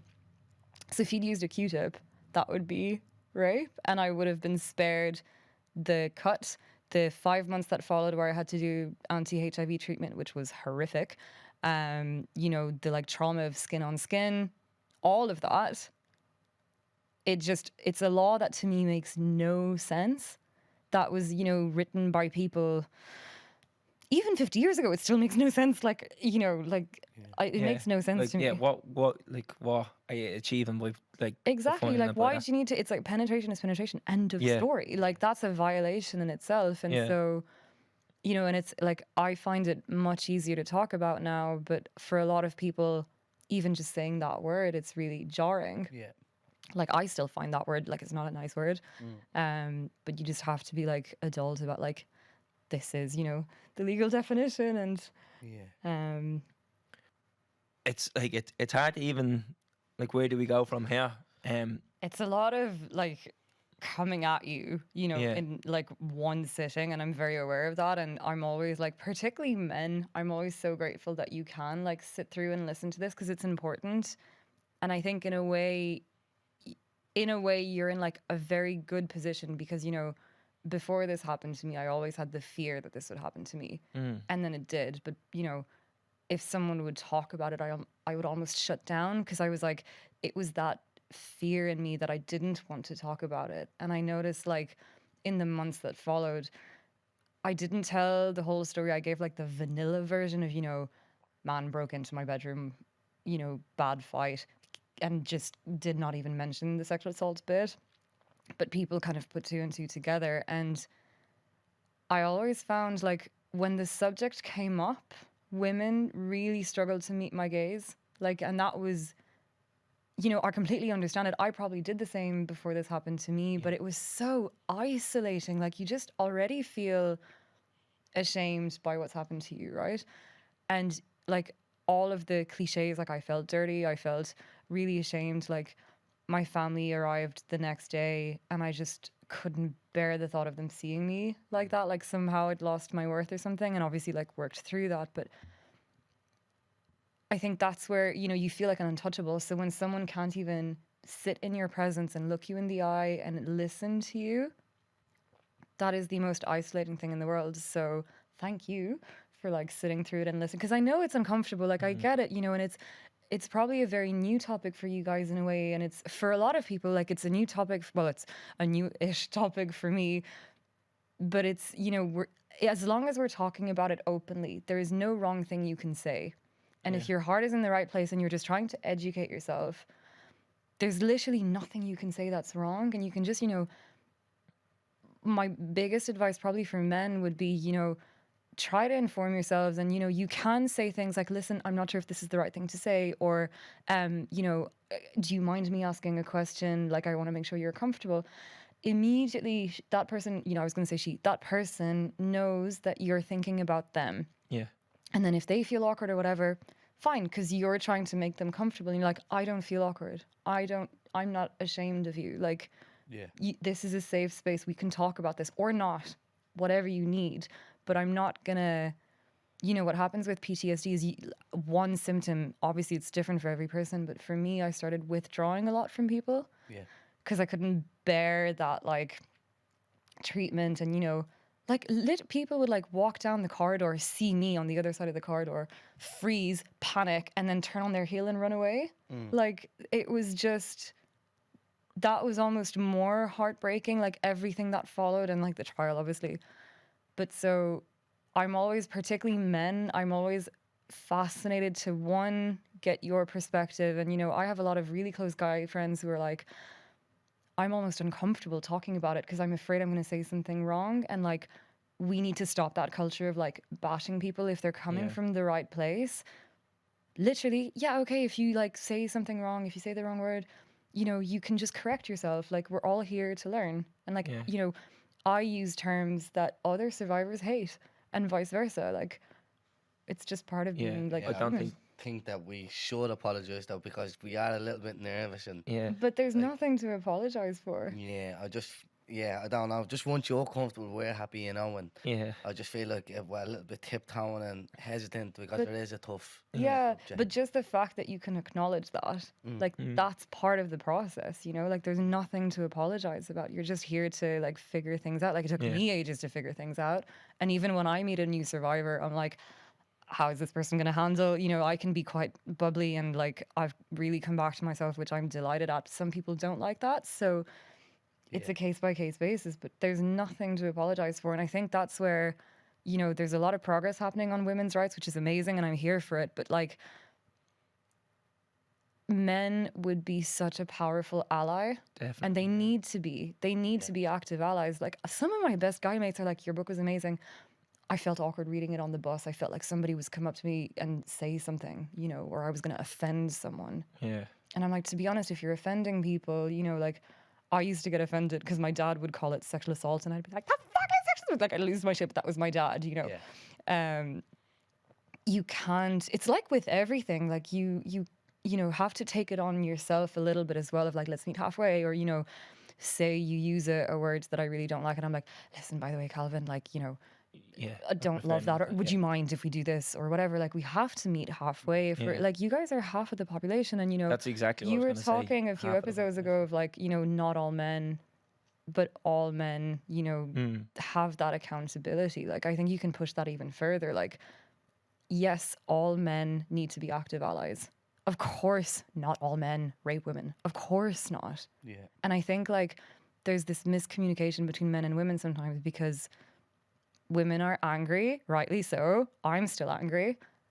I've, you know, worked through my anger and I'm in a healthy place with it now, but like, we have every right to be angry. And, you know, like, what happened to, like, so like, I get angry just talking about it, but when you guys come to the table and just want to help, that gives me hope, and just want to learn, and are just meeting me fully open, and you're like, actually, do you know what? I do feel a bit uncomfortable. I'm not sure. Well, do you know what? Maybe you'll have 2 or 3 of these chats, and then one day you'll be the guy talking to someone being like, I've got this, I'm so comfortable. Well, you'll never be super comfortable. Like, it's always it's not an easy topic, but it'll just become more normalized, less stigma. Yeah, and that's it. That's like literally what we're trying to do. here. Yeah. Like, it will always be a tough conversation, Of but at least course. you're having the conversation. Whereas before, you'd be like, Oh, you know, brush it like, under the carpet. This definitely is awkward, 100%. Like, Yeah. let's not beat around the bush. We're not trying to sugarcoat Yeah. it. It is, but now we're here for it. And I know we talked outside before, that we had a message about a year ago, and I won't Yeah. say who it was from or whatever, but a person messaged to have this conversation. And back then, I mean, I absolutely was terrified. Like, Yeah. Really, we weren't prepared at I all. put the phone down and I was like, I can't even look at that message. But then I was like, do you know what? That person was brave enough Yeah. to reach out. They definitely deserve a response. Yeah. And I Of said it to course, them. I was yeah. like, look, we can't relate to what you're saying, so I don't understand how we can help you. But Yeah. I don't know whether were it's afraid. maturity or wherever we're Yeah. just used to doing the podcast now. But you need to start having conversations about, like, we talk about a lot of stuff to be progressive. And if we can't say, oh yeah, we're progressive and understanding and we want to change society if we're Yeah. overlooking a big part of this. Yeah. And I think like, But you want to do it right, which is like to your credit, you know, and you've created the space now that's very safe. So like when I like, you know, Owen reached out and I was listening into the podcast and I was like, these guys, like the energy just seems good. This is something I want to be a part of. Like, this is fantastic. And it is like, you know, like that whole idea of shooting the breeze, that's where like the gold comes through because, you know, it's not scripted. No. And you just talk from the heart. And yes, sometimes you get it wrong. I still get it wrong, you know. Like, I say stupid shit sometimes and, you know, catch myself and I'm like, oh, that's like that. We need to remind ourselves it's okay to get it wrong. Definitely, And yeah. like, stop it with this beating. You know, you get it wrong, you adjust. You're like, my bad. Yeah. I don't know what's gotten into us recently with this, like, I won't apologize for this, you know, and then, you know, you see like public figures who just refuse to apologize. And you're like, but why? Like, we all make mistakes. I'll respect you so much more if you're like, do you know what? That is totally on me. There's no excuse. Yeah. This is what was happening. I really am sorry about this and I will do better in future. Yeah.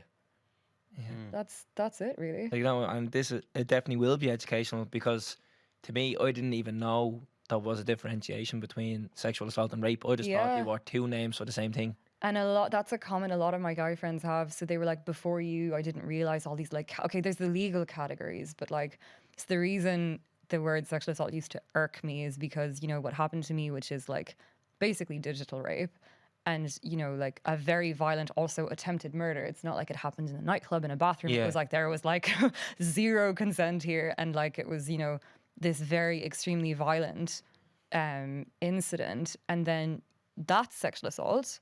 And then me being groped on the Lewis is sexual assault. Like, are you kidding me? Yeah. Like, so that's what would annoy me. Like, now I get it. And I mean, I don't get it. It still irks me, but I'm a lot more reasonable about it. And I'm like, it's just the word we use. Something needs to change there. Something needs to change. And I think that's also why, you know, sometimes, I don't know about you guys, if I'm talking about a topic I don't know, I'll be afraid to ask questions because I don't want to put my foot in it. But the best thing you can do is say, listen, I know nothing.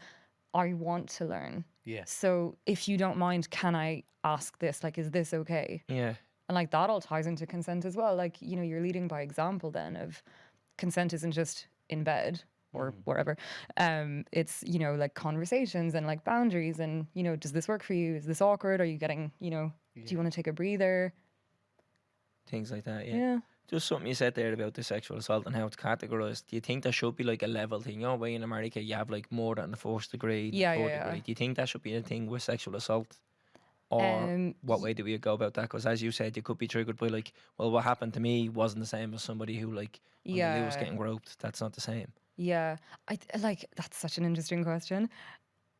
And I feel like I'm gonna get under fire now of speaking as the lawyer, but like what I've learned, particularly since, you know, going public and people coming to me, like every single sexual assault and rape case is so unique, and like it's an impossible task to categorize. Yeah. What I would say, like, from my perspective, and like I may regret these words because somebody may point out some flaw, but when there's like penetration involved, it is like the ultimate violation. So to me, that, and I think in the UK they have like penetrative sexual assault or something like that. They do make the distinction. And to me, like, that is a million times worse, like, than, like, you can grope somebody fully clothed. You can't really do that, you know, like, penetrate somebody fully clothed. So to me, the, like, circumstances around it would also, it would make sense to have that categorization. Yeah. I know where you're coming from. And there is, like, again, it could be just a legal kind of thing of, like, where do we draw the line and what differentiates, and maybe it does go by a case basis. Maybe like somebody is up on sexual assault charge, like you could have 5 fellas up on a sexual assault charge or whatever, and then we just go case by case Yeah. Yeah. by how we break it down, and we go into the details of like, well, this is what person 1 done, this is what person 2 Yeah. done, they get this, they get that, and we go from there. That's how it should be. So Sarah, just to go back to that night in question, you give your statement to the police, you go to the hospital, you go home, you go to sleep. What is day 1 like? So you wake up the next day, your family come. Yeah. So The fella still hasn't been caught. yeah, God, they took 5 days or 3 days or something to catch him. So we all went back to the flat to like pack a bag. There was no way I think any of us were staying in that flat that night. Like I was like, I would literally rather chew broken glass. So my flatmates went home. I went to another friend's, and I kind of, we're just keeping going, like trying to get some sugar into you for like the shock. Really important, eat sugar after the examination because it helps with the shock. But so yeah, like day 1, I guess. So woke up, couldn't believe it. I was like, this can't have happened. This cannot have happened. Like this doesn't happen. This doesn't happen to people. And you know, it started to dawn on me like, I'm a sexual assault survivor, or victim is the word I was using at the time. And like, it was like the shame started trickling in, and like the feeling dirty, and like all of those like feelings. And so I had rang my parents, but I hadn't told them what had happened. I waited till it was like 9 or 10. And I was like, listen, just FYI, like I tried to like keep it so PG, and I was like, you know, yoga teacher voice, lost my phone, burglar broke in, I'm absolutely fine, don't worry, because, you know, they were in Galway. I didn't want them to pile into a car and like crash on the motorway on the way to Dublin. So I hadn't told them what had happened. I think they put 2 and 2 together pretty fast when they saw me, but I was trying to act like it was fine. And so first day had to go to the hospital to get the anti-HIV treatment, which is minging. It's just a very heavy treatment. And then what happened was, because I bit his hand, he had an open wound. That's the hand he used to inflict the cut. So it was like wound on wound. So the chances of getting HIV were like not high, but definitely not small. Like yeah, like There's a chance, uncomfortable. Yeah. So like you don't joke around with that. The hospital I went to, which is the hospital I think that like manages most of these, like the experience was not good.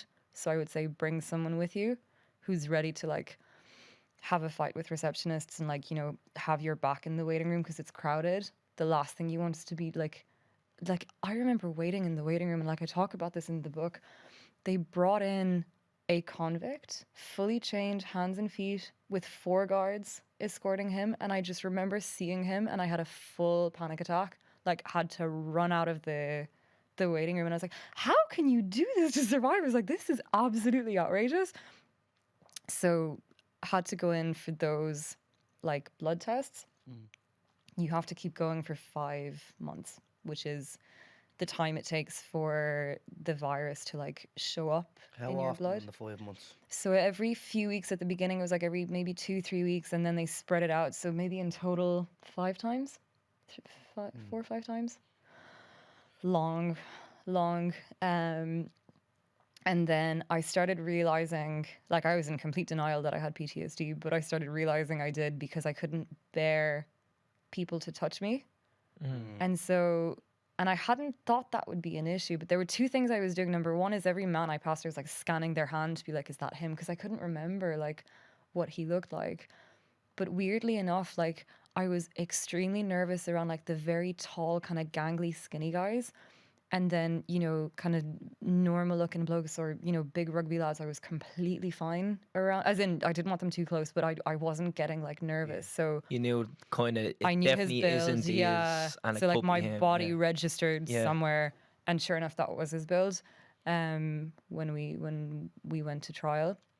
But yeah, so my parents came over and like I didn't tell them for a year what had happened because I just couldn't do that to them, and I wasn't ready to tell them. But like, Was that a bit of shame, like? oh, totally, like the shame and also like the worry about them. Like, I just felt like I don't want, you know, the thing is with sexual assault and rape and those things is it destroys your identity because somebody's used you as an object basically. And it's just, you know, your relationships with, like, I just can't describe how much I didn't feel like myself. And, you know, you're in this PTSD kind of the shadowland, like nothing matters anymore. And so I was in complete denial about losing what I had with my family because we're super affectionate and like really tight. And then I went from that to, you know, sitting at dinner and I was like building furniture forts with the chairs, being like, get away from me, like do not come. Even if they'd reach for the salt, I'd be like really tense.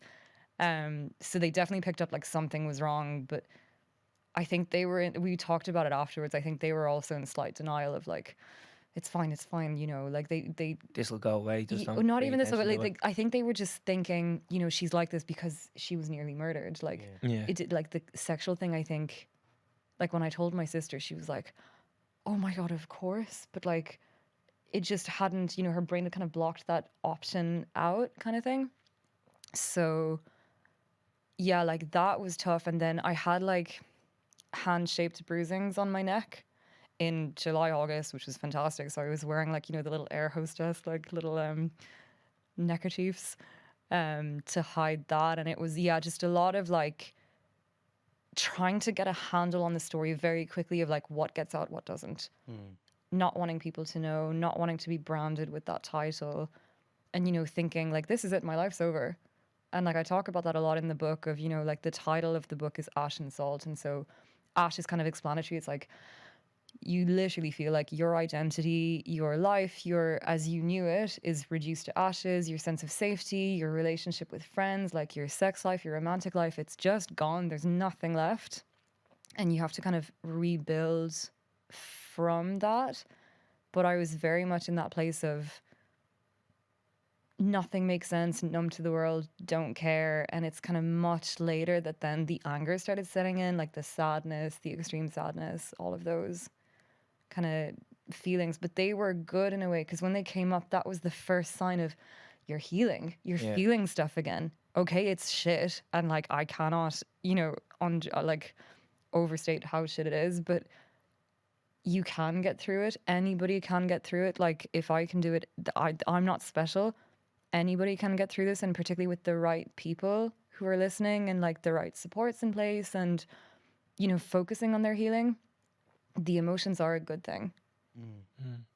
So what's it like when he is caught? Like, do the guard get in touch with you and say, we've caught this fella, or They do. Now they have to be really careful because he's obviously innocent until proven guilty. Yeah. And they catch him, but they don't charge him yet. They interview him for, God, they interviewed him for hours. And they were very good in fairness. So my case was then handed over to like an expert team who were like specialized in like the sexual crimes. God, they were good. Like they knew what they were doing. And they handled it really well as well. So they were kind of giving me updates. And, you know, I remember I had to go back to the station. They had to take my prints to like check that, you know, like rule my prints out on the handbag and the phone to identify his prints. And I was just bombarding them with questions like, how do you know it's him? And they were like, look, we can't say much, so just read between the lines. There was someone apprehended. That individual is no longer on the streets.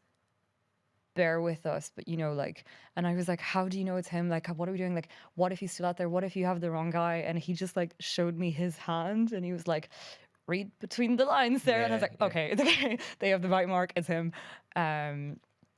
So like, yeah, that was a sense of relief because I like could not go back into that flat until like he knew my face. He knew where I lived. he knew where my bedroom was. Like there was Yeah. no way I was That's going a back into sanctuary. that Like, flat. if you're not safe in your own bed, where Totally. And like, I was like, okay, it's a horrific story. Like it's a shock value story, but I was so lucky because for a lot of people, it's their partner, it's a friend, it's like somebody in their lives, and that person is not put into custody, they're released. And you run into them, you run into their friends, you run into their parents at the shop. Like I can't imagine the people who do that, like the strength they must have. Like I was sorted. Once he was gone, I was like, well, nobody else. He didn't have an accomplice. As far as I know, no family here. So, like that was a big, big relief for me. But then it was, like what happens if he's released and all that stuff. You didn't have to face him again, did you? Like to. So this is very interesting. And again, like I do want to get into this a little bit. So the trial again is an absolute minefield. And even as a lawyer, like we were lawyers going into this. I had done all my prep. I had like spoken to everybody under the sun to get a sense of what was happening. Nobody can give you a straight answer. There's nothing online. And so I had been assured for months and months and months, like, oh my God, don't worry. Like, sexual crimes, you can give your evidence like by video link. You won't even be in the same room as him. It's all very humane. It's very victim friendly. It was not. So it turns out like the video link is only for minors or people with a disability, which they do not say to you. And like stupidly, I should have checked the rule book, but I kind of trusted people who were saying this to me. Because this was coming from like, the DPP and the guards and stuff. And then all of a sudden, like so close to the trial, it was uncomfortable. They were like, oh yeah, God, no, you'll be in the same room. Like, I mean, you're in touching distance of each other. Like he's basically where you are, like slightly like where that table is. Like you are so close to each other. There's no barrier. There's no glass. Like he can literally get up. There's like a little ledge and he can reach over and touch you. And he's allowed to stand to like stretch and stuff while you're giving your evidence. Could you not like go further about not having that? Yeah, like you'll be on one side, So like the furthest point yeah. of the room, and they'll be at the Yeah. other furthest point of the So room. no, the way it's set up, it's very like, judge sits here, jury sits there, blah, blah. Like it's not like they can move chairs around. Like the chairs are like literally Like drilled set. into the floor, like it's set. But so I remembered again from like my like criminal law studies. God, it must have been a nightmare for them to deal with. But anyway, I was like, I know you can get a screen between you and the guy. So I was like, I need that. And I was like, I am so traumatized by this. I know if I see his face, I'll remember and it'll bring a flood of memories back. And like, I have to already convince 12 complete strangers and the judge that this happened. It's my word against his. And then he's sitting there, like literally breathing down my neck. Are you kidding me? So the screen was a huge battle to get. It got secured, like not even the day the trial started. It got secured the day before, like I went on the stand. Sorry, Which- but why? To give him a right of fair trial because the screen makes him look guilty. And so I was like, well, surely if you make the screen, just mandatory for anybody, problem solved. Yeah. Also, you should see the screen, like the way they talk about it, you're like, this is going to be like erected with some serious manpower and like they're going to bring like a crane in. It's a tiny little, like, like a little projector thing you had in class, like a square, I kid you not, that wide. And like a square piece of fabric. I don't understand how that takes away his innocence. Because the jury see the screen between Yes, but- you and him, and so it's like, oh, But I he's don't understand. dangerous. Yeah, like if there's a screen there between you and her, like it doesn't mean that you didn't. You know what I I mean? Like, completely Screen agree. there, there's something wrong. Like when COVID was here, there's a screen there because Yeah. there's an issue of something. Yeah. just usually seems And very I made weird. the point as well, because I was like, look, if I was a man and I was, wrongly accused of having raped I don't someone, want to see the woman I who's don't want to accusing see me. them. Yeah. Well, Yeah. like you want some kind of a separation. In France, in the UK, they're like on opposite sides of the room, and that's still sense. uncomfortable. Yeah. And like I was like, if I see him, I will have a panic attack. So what I did in the end, and this is like a good one to just keep in your back pocket if you're ever in trial, is every argument you use, first of all, write everything down and follow up by email, because then you can back yourself and they can't be like, oh, you never You said never that. said this, yeah. Yeah, and that happens more often than you'd like to think.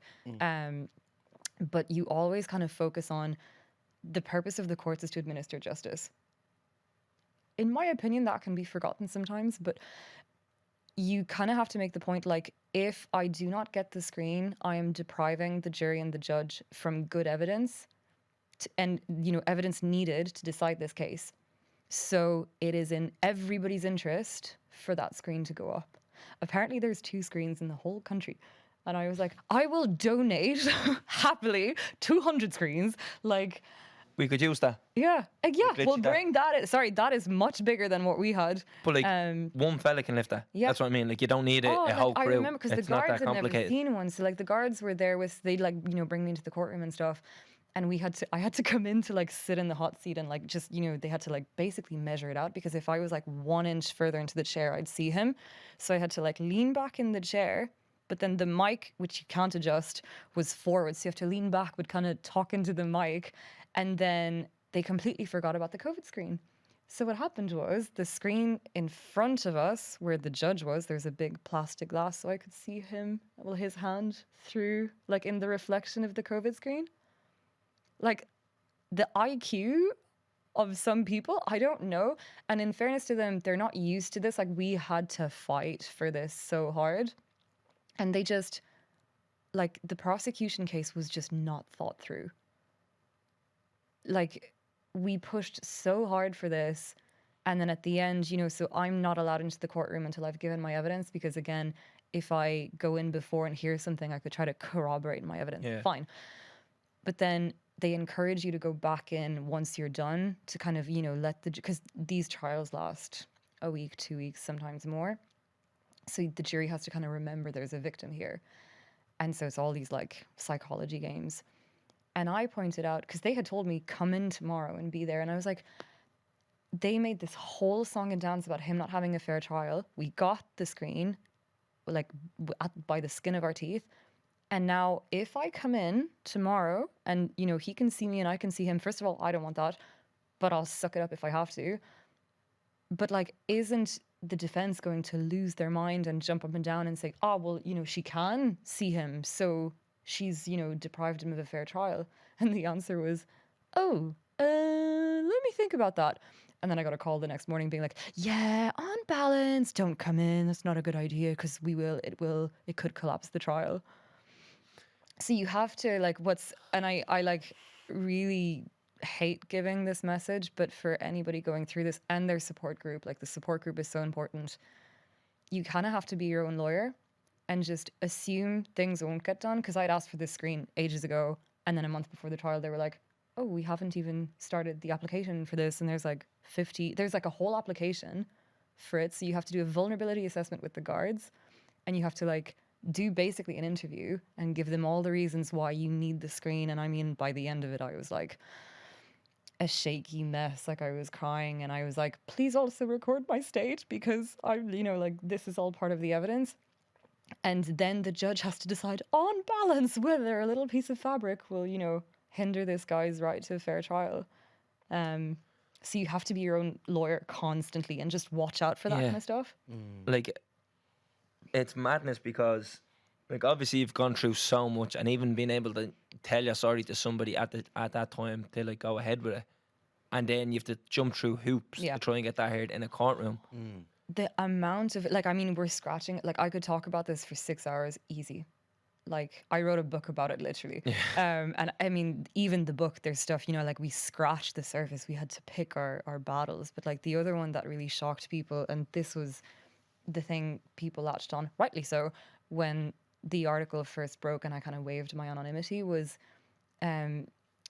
in any sexual assault, rape, etc. case,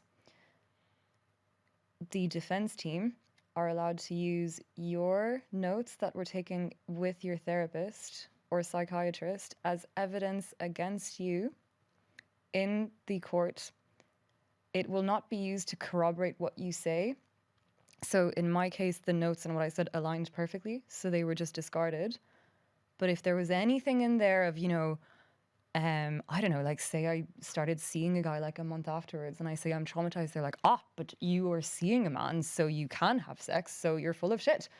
They can use that against you in a court of law. Or if you say, I don't know, I'm having doubts, maybe it wasn't this man, maybe it was another guy. They can use that against you. Wait till you hear this.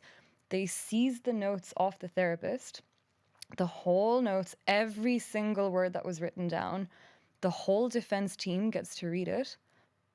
The whole prosecution team gets to read it. They then redact parts that aren't relevant to the story. So say if like in the notes I say like, oh, I'm adopted, that's not relevant to the case, they'll redact. And then the accused gets to read them.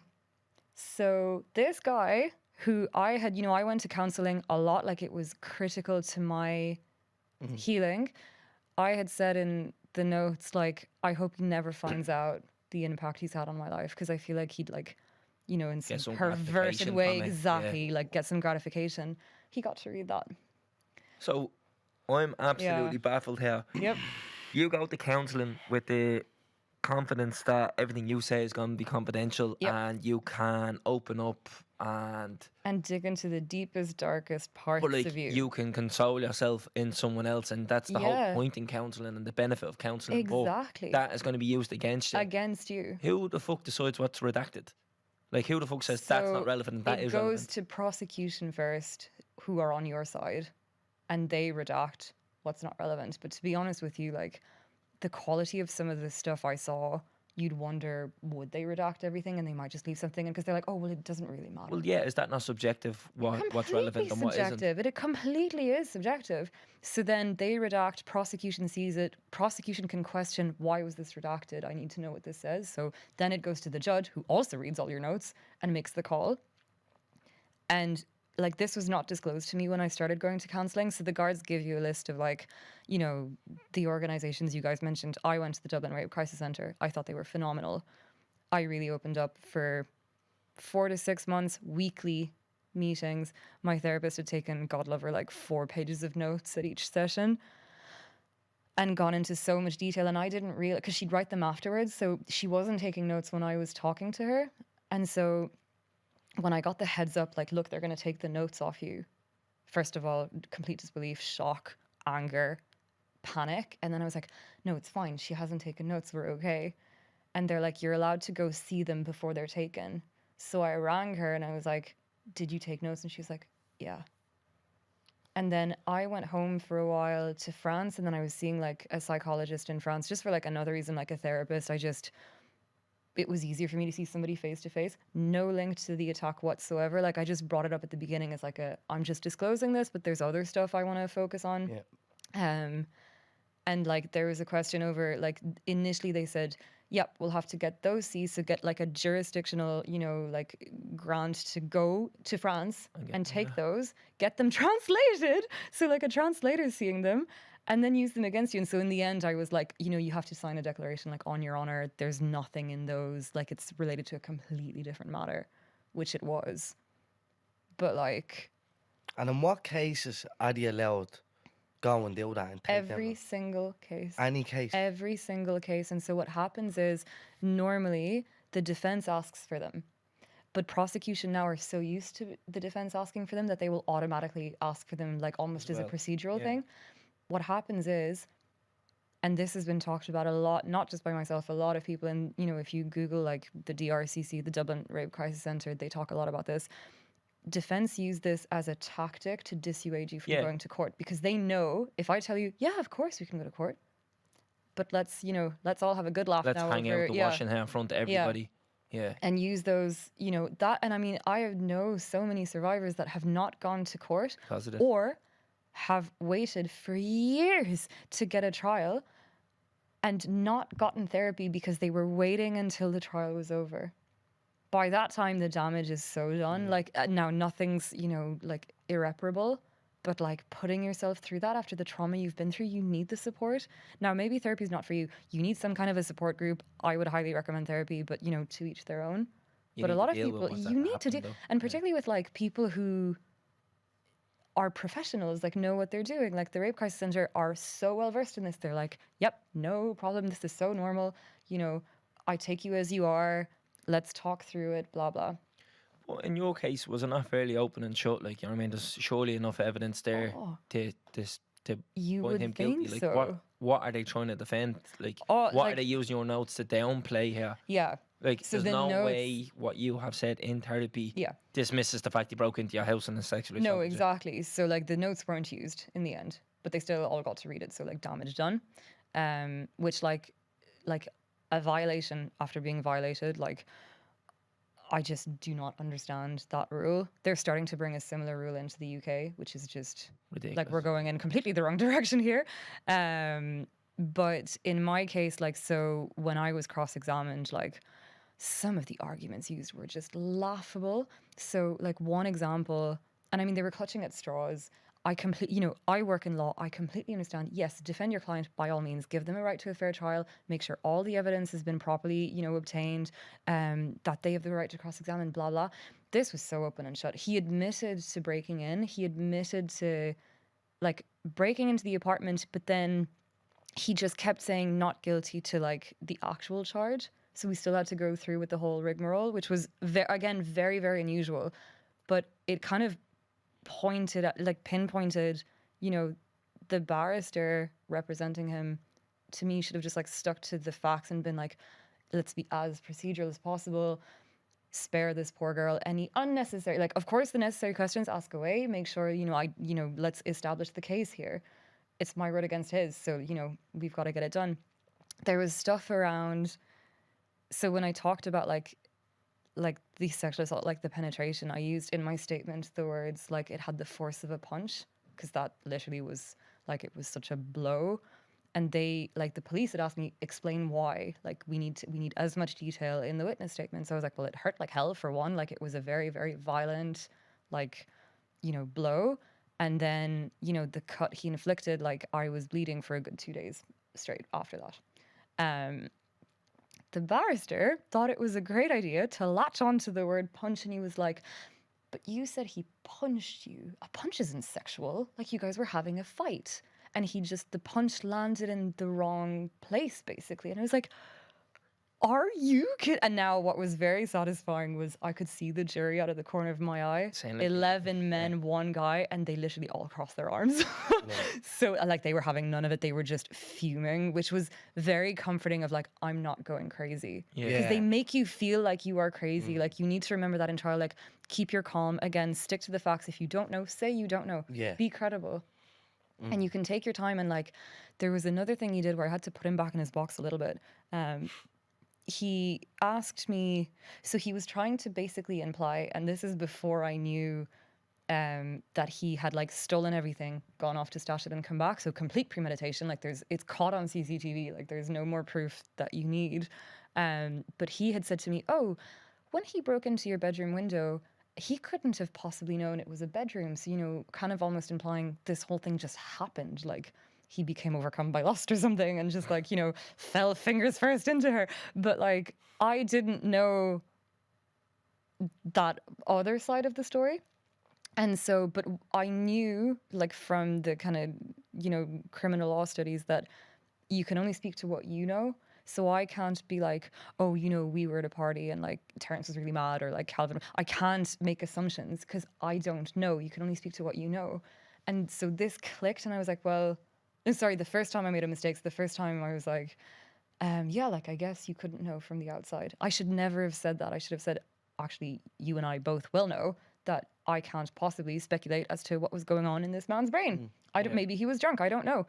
Maybe he'd been in the building before. Like, I cannot speculate as to that.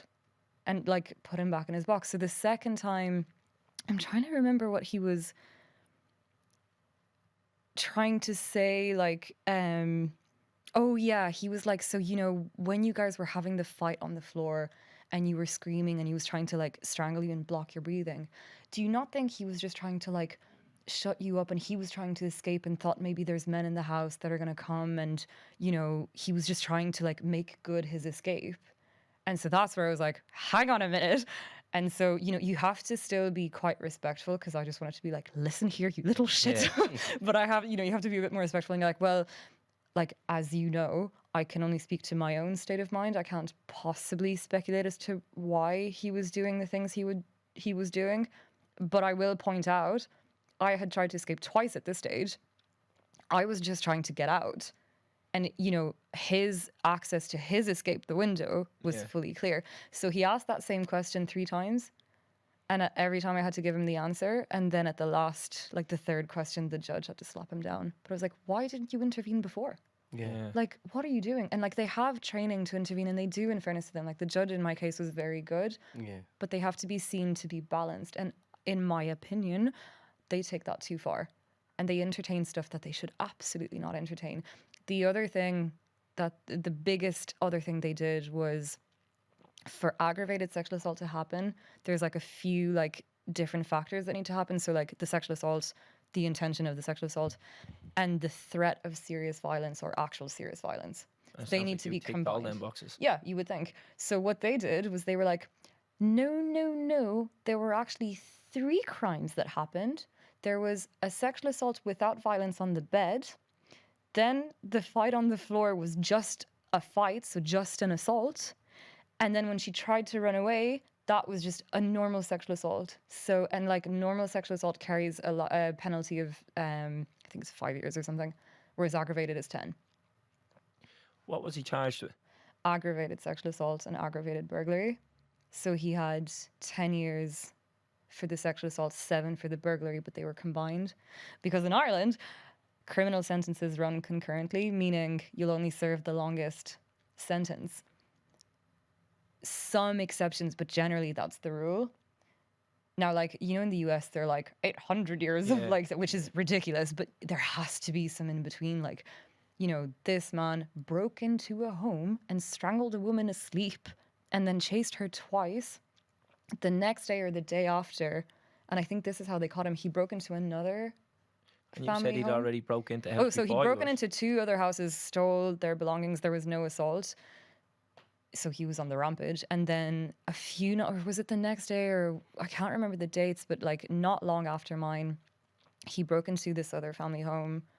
And like my understanding was he broke into the ground floor, and there was like a young girl there, a young woman studying for her leaving cert. So she'd fallen asleep on the sofa, saw him come in, started screaming, and he ran away. She was obviously traumatized by that. And like, if she hadn't screamed, you know, like if she was like me and hadn't woken up, God knows what he would have done. And you're like, sorry, like you're a barrister. I get it. Like, I get this job is tough. Like, I get it. But your duty is to, you know, ensure the administration of justice. So make sure the sentence is fair. Make sure all the like procedures are observed. But like, you know, he went to stash the like loot and then came back. yeah. It's pure premeditation. So like, to me, that's like almost bad faith. Yeah. Of like, do you have a mom? Do you have a sister, a daughter? Like anybody that you can relate to? Really? Like, it's just so like, obviously I'm speaking in a very personal capacity, and there's still a lot of like anger So there, logical, obviously. though, But like, you're not just speaking from But this an is the emotional thing, point of it's too view. logical Yeah. for like what the system that we have Yeah. in place here. You know. So we just have a completely broken system. And to be honest, a lot of the people I encountered, some exceptions, were very lovely to deal with. But they know, they're like, I know it's a circus. Like one of the guards was, you know, I was in the trial and like, what the hell is going on? And he was like, I know it's a circus. And I was like, yep.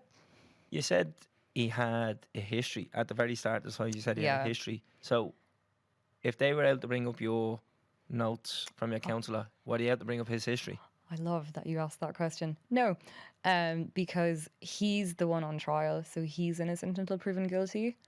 But then, so for the victim, right? They will use your notes. You can be guaranteed of that.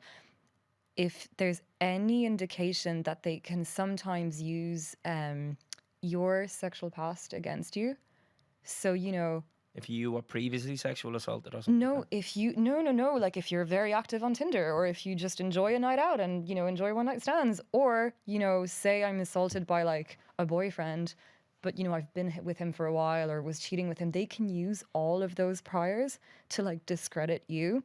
Now, for that, they need to do an application. It doesn't go through that often, but it's still a possibility. And I'm like, sorry, you raped someone. I don't care if she's like a whore. I don't care. Like, you, no means no. End of story. Like, we're not bringing in his priors. We're not, you know, it's like, so in Australia, I think, or New Zealand, probably both actually, much more progressive, they just look at the crime, like what happened from point A to point B. Anything outside of that, I don't care. And that should be the way both people are treated. Like, it's Yeah. right that they don't bring his priors in. We're up here for this event. We're not up here for what they done 5 years before. They did. Exactly. Yeah. And they didn't bring his priors in. No. So then, They shouldn't be able to, anyways. But they should. I That shouldn't agree. be They're doing able it to for be her. brought in. Yeah. They should be able for him. So it has to be the same if they're Yeah. talking about a balanced trial and this, that, and the other. No one's history comes Yeah. up. Let's just. Or everyone's exactly, history. Yeah, or everybody's exactly, history yeah. comes up, and then let's get dirty. Like, but, and then the other thing is, you know, like sexual assault and rape are the crimes. The definition are built around lack of consent. So if you, for whatever reason, decide I can't go through with testifying, it's too much, the trial collapses.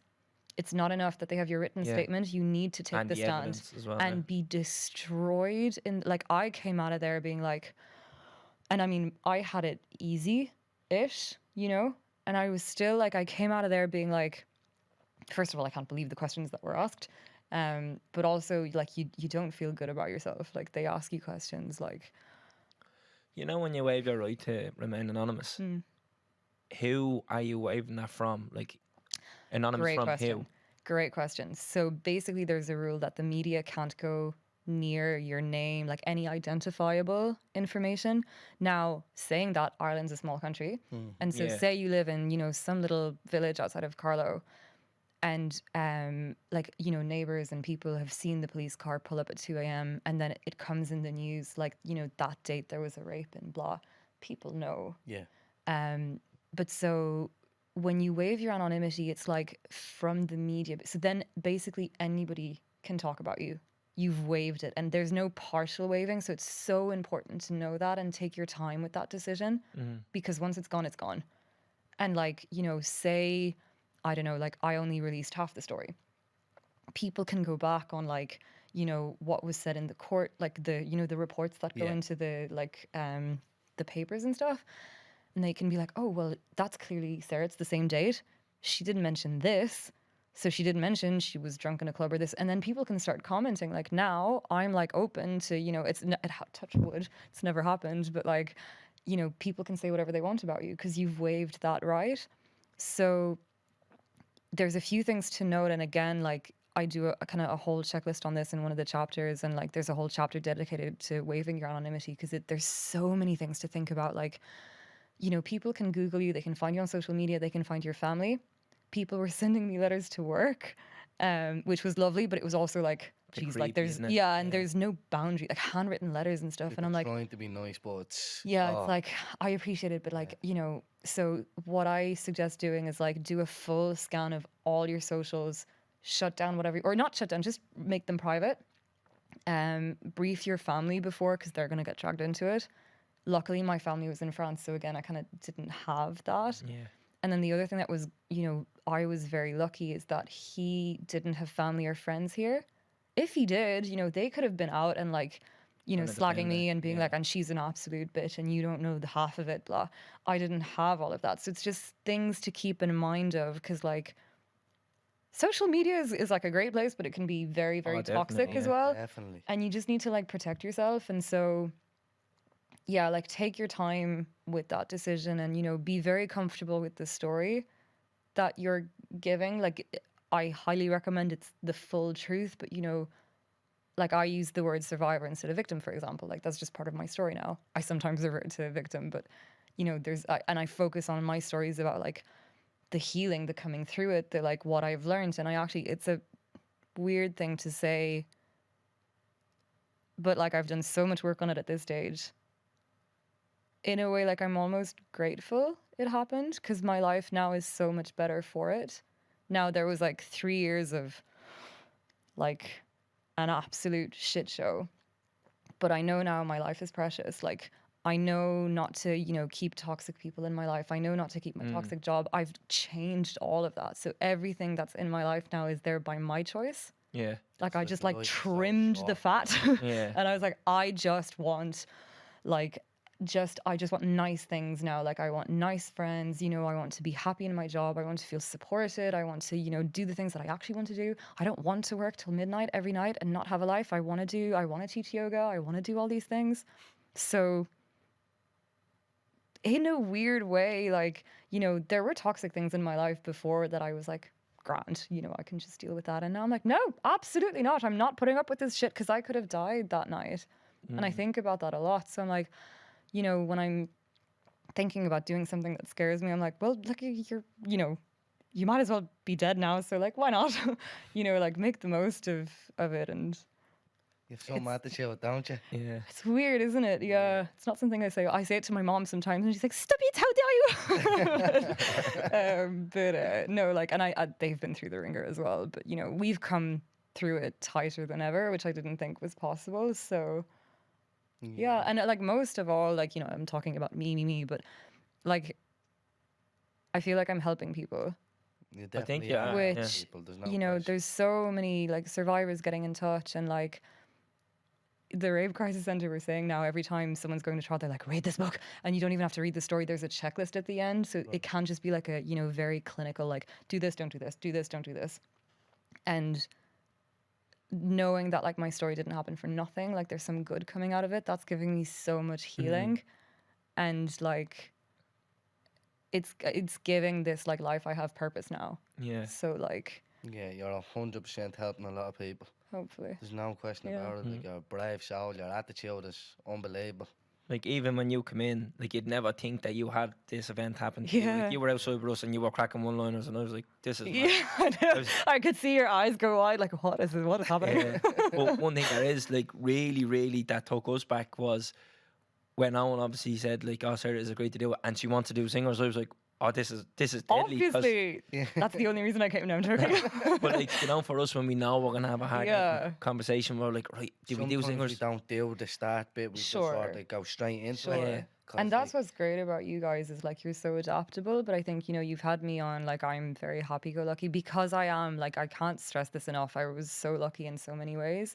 But you know, maybe you will have that girl on now, and maybe you feel a bit more prepared to have like another chat with someone else Yeah. who's a very different story and has things to say. But I feel like people who will listen to this will be prepared to have their own conversations. I you know? hope And so. I feel like we are kind of. I know like the law is very political, and Yeah. how the court case are handled is there is like grey areas there that we need to change. But Yeah. I seen something yesterday that there was a man up on a rape charge, and 7 people tried to give character references, and the judge said unless them 7 people are prepared to take the stand and defend this man, Yeah. I'm disregarding those character references. And I was like, Damn straight. that's a big precedent to set straight, there. Like, yeah. you know what I mean? You're really like, no, I think this there's is the line a now. shift is starting to happen, and I mean, you know, the shift is happening because people like you and me are willing to have these conversations, and like, you're very special, like, but everybody's special, like, everybody has a role to play, and like, Yeah. that's why, you know, you hear like, not all men, and you're like, but actually, no, all men should be having this conversation, full stop, because even if it just impacts your smaller group, you're getting it out there, and then And that's you a are step like, in you the know, right the direction. Midlands rape trial, like that horrific case.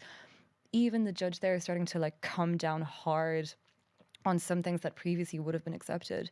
There is starting to be a shift, but like we need to keep lighting the fire under their asses.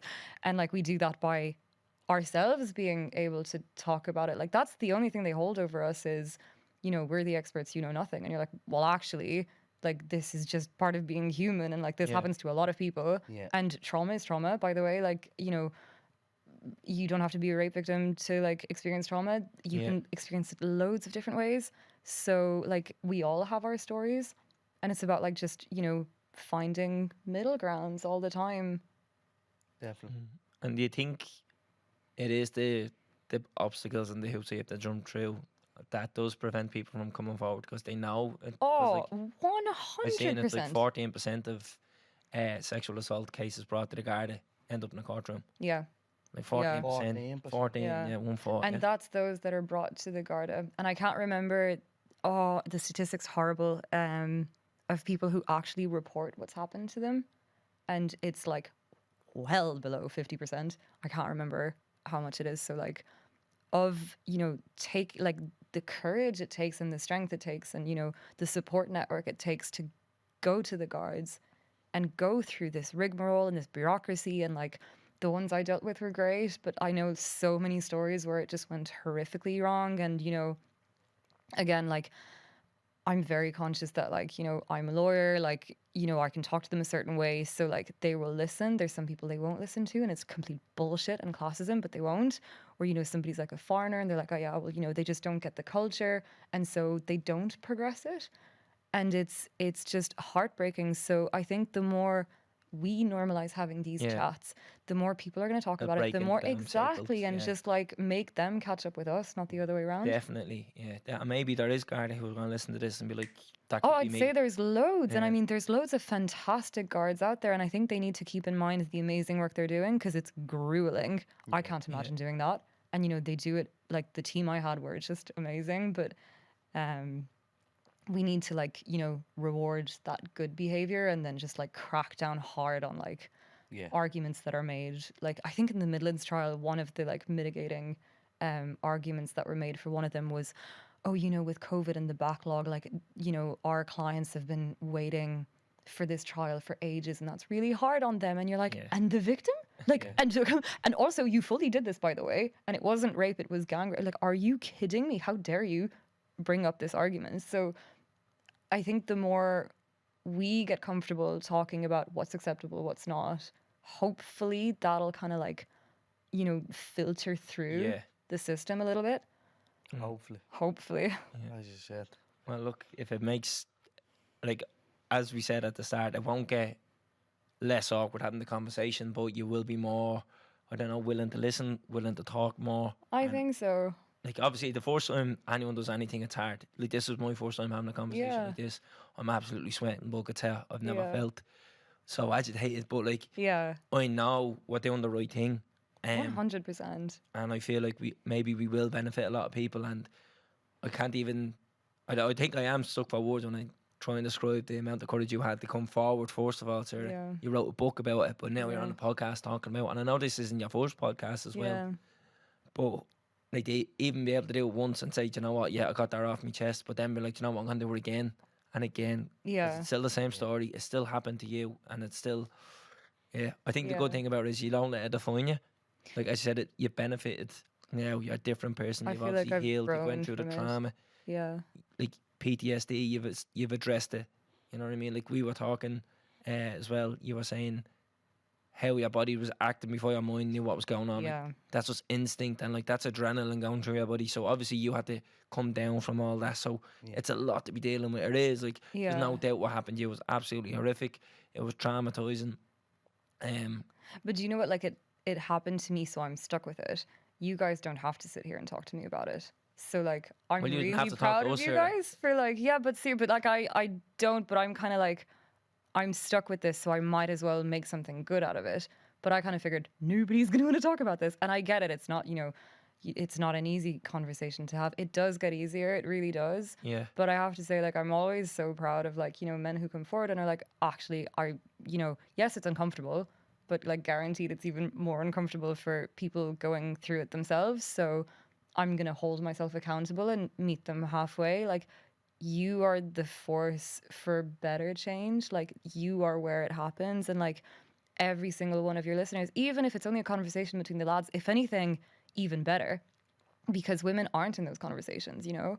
And like that's where it kind of starts. And it's like, you know, as you were saying, a lot of men just don't even know the difference between sexual assault and rape and all these things. So not an easy topic to have, but like that's where you find, you know, that's where the meaning in life comes from, is a healthy balance of the crack and the and the kind of the deeper stuff. Definitely. Um, Right, I think we're at the end of the road here. Yeah.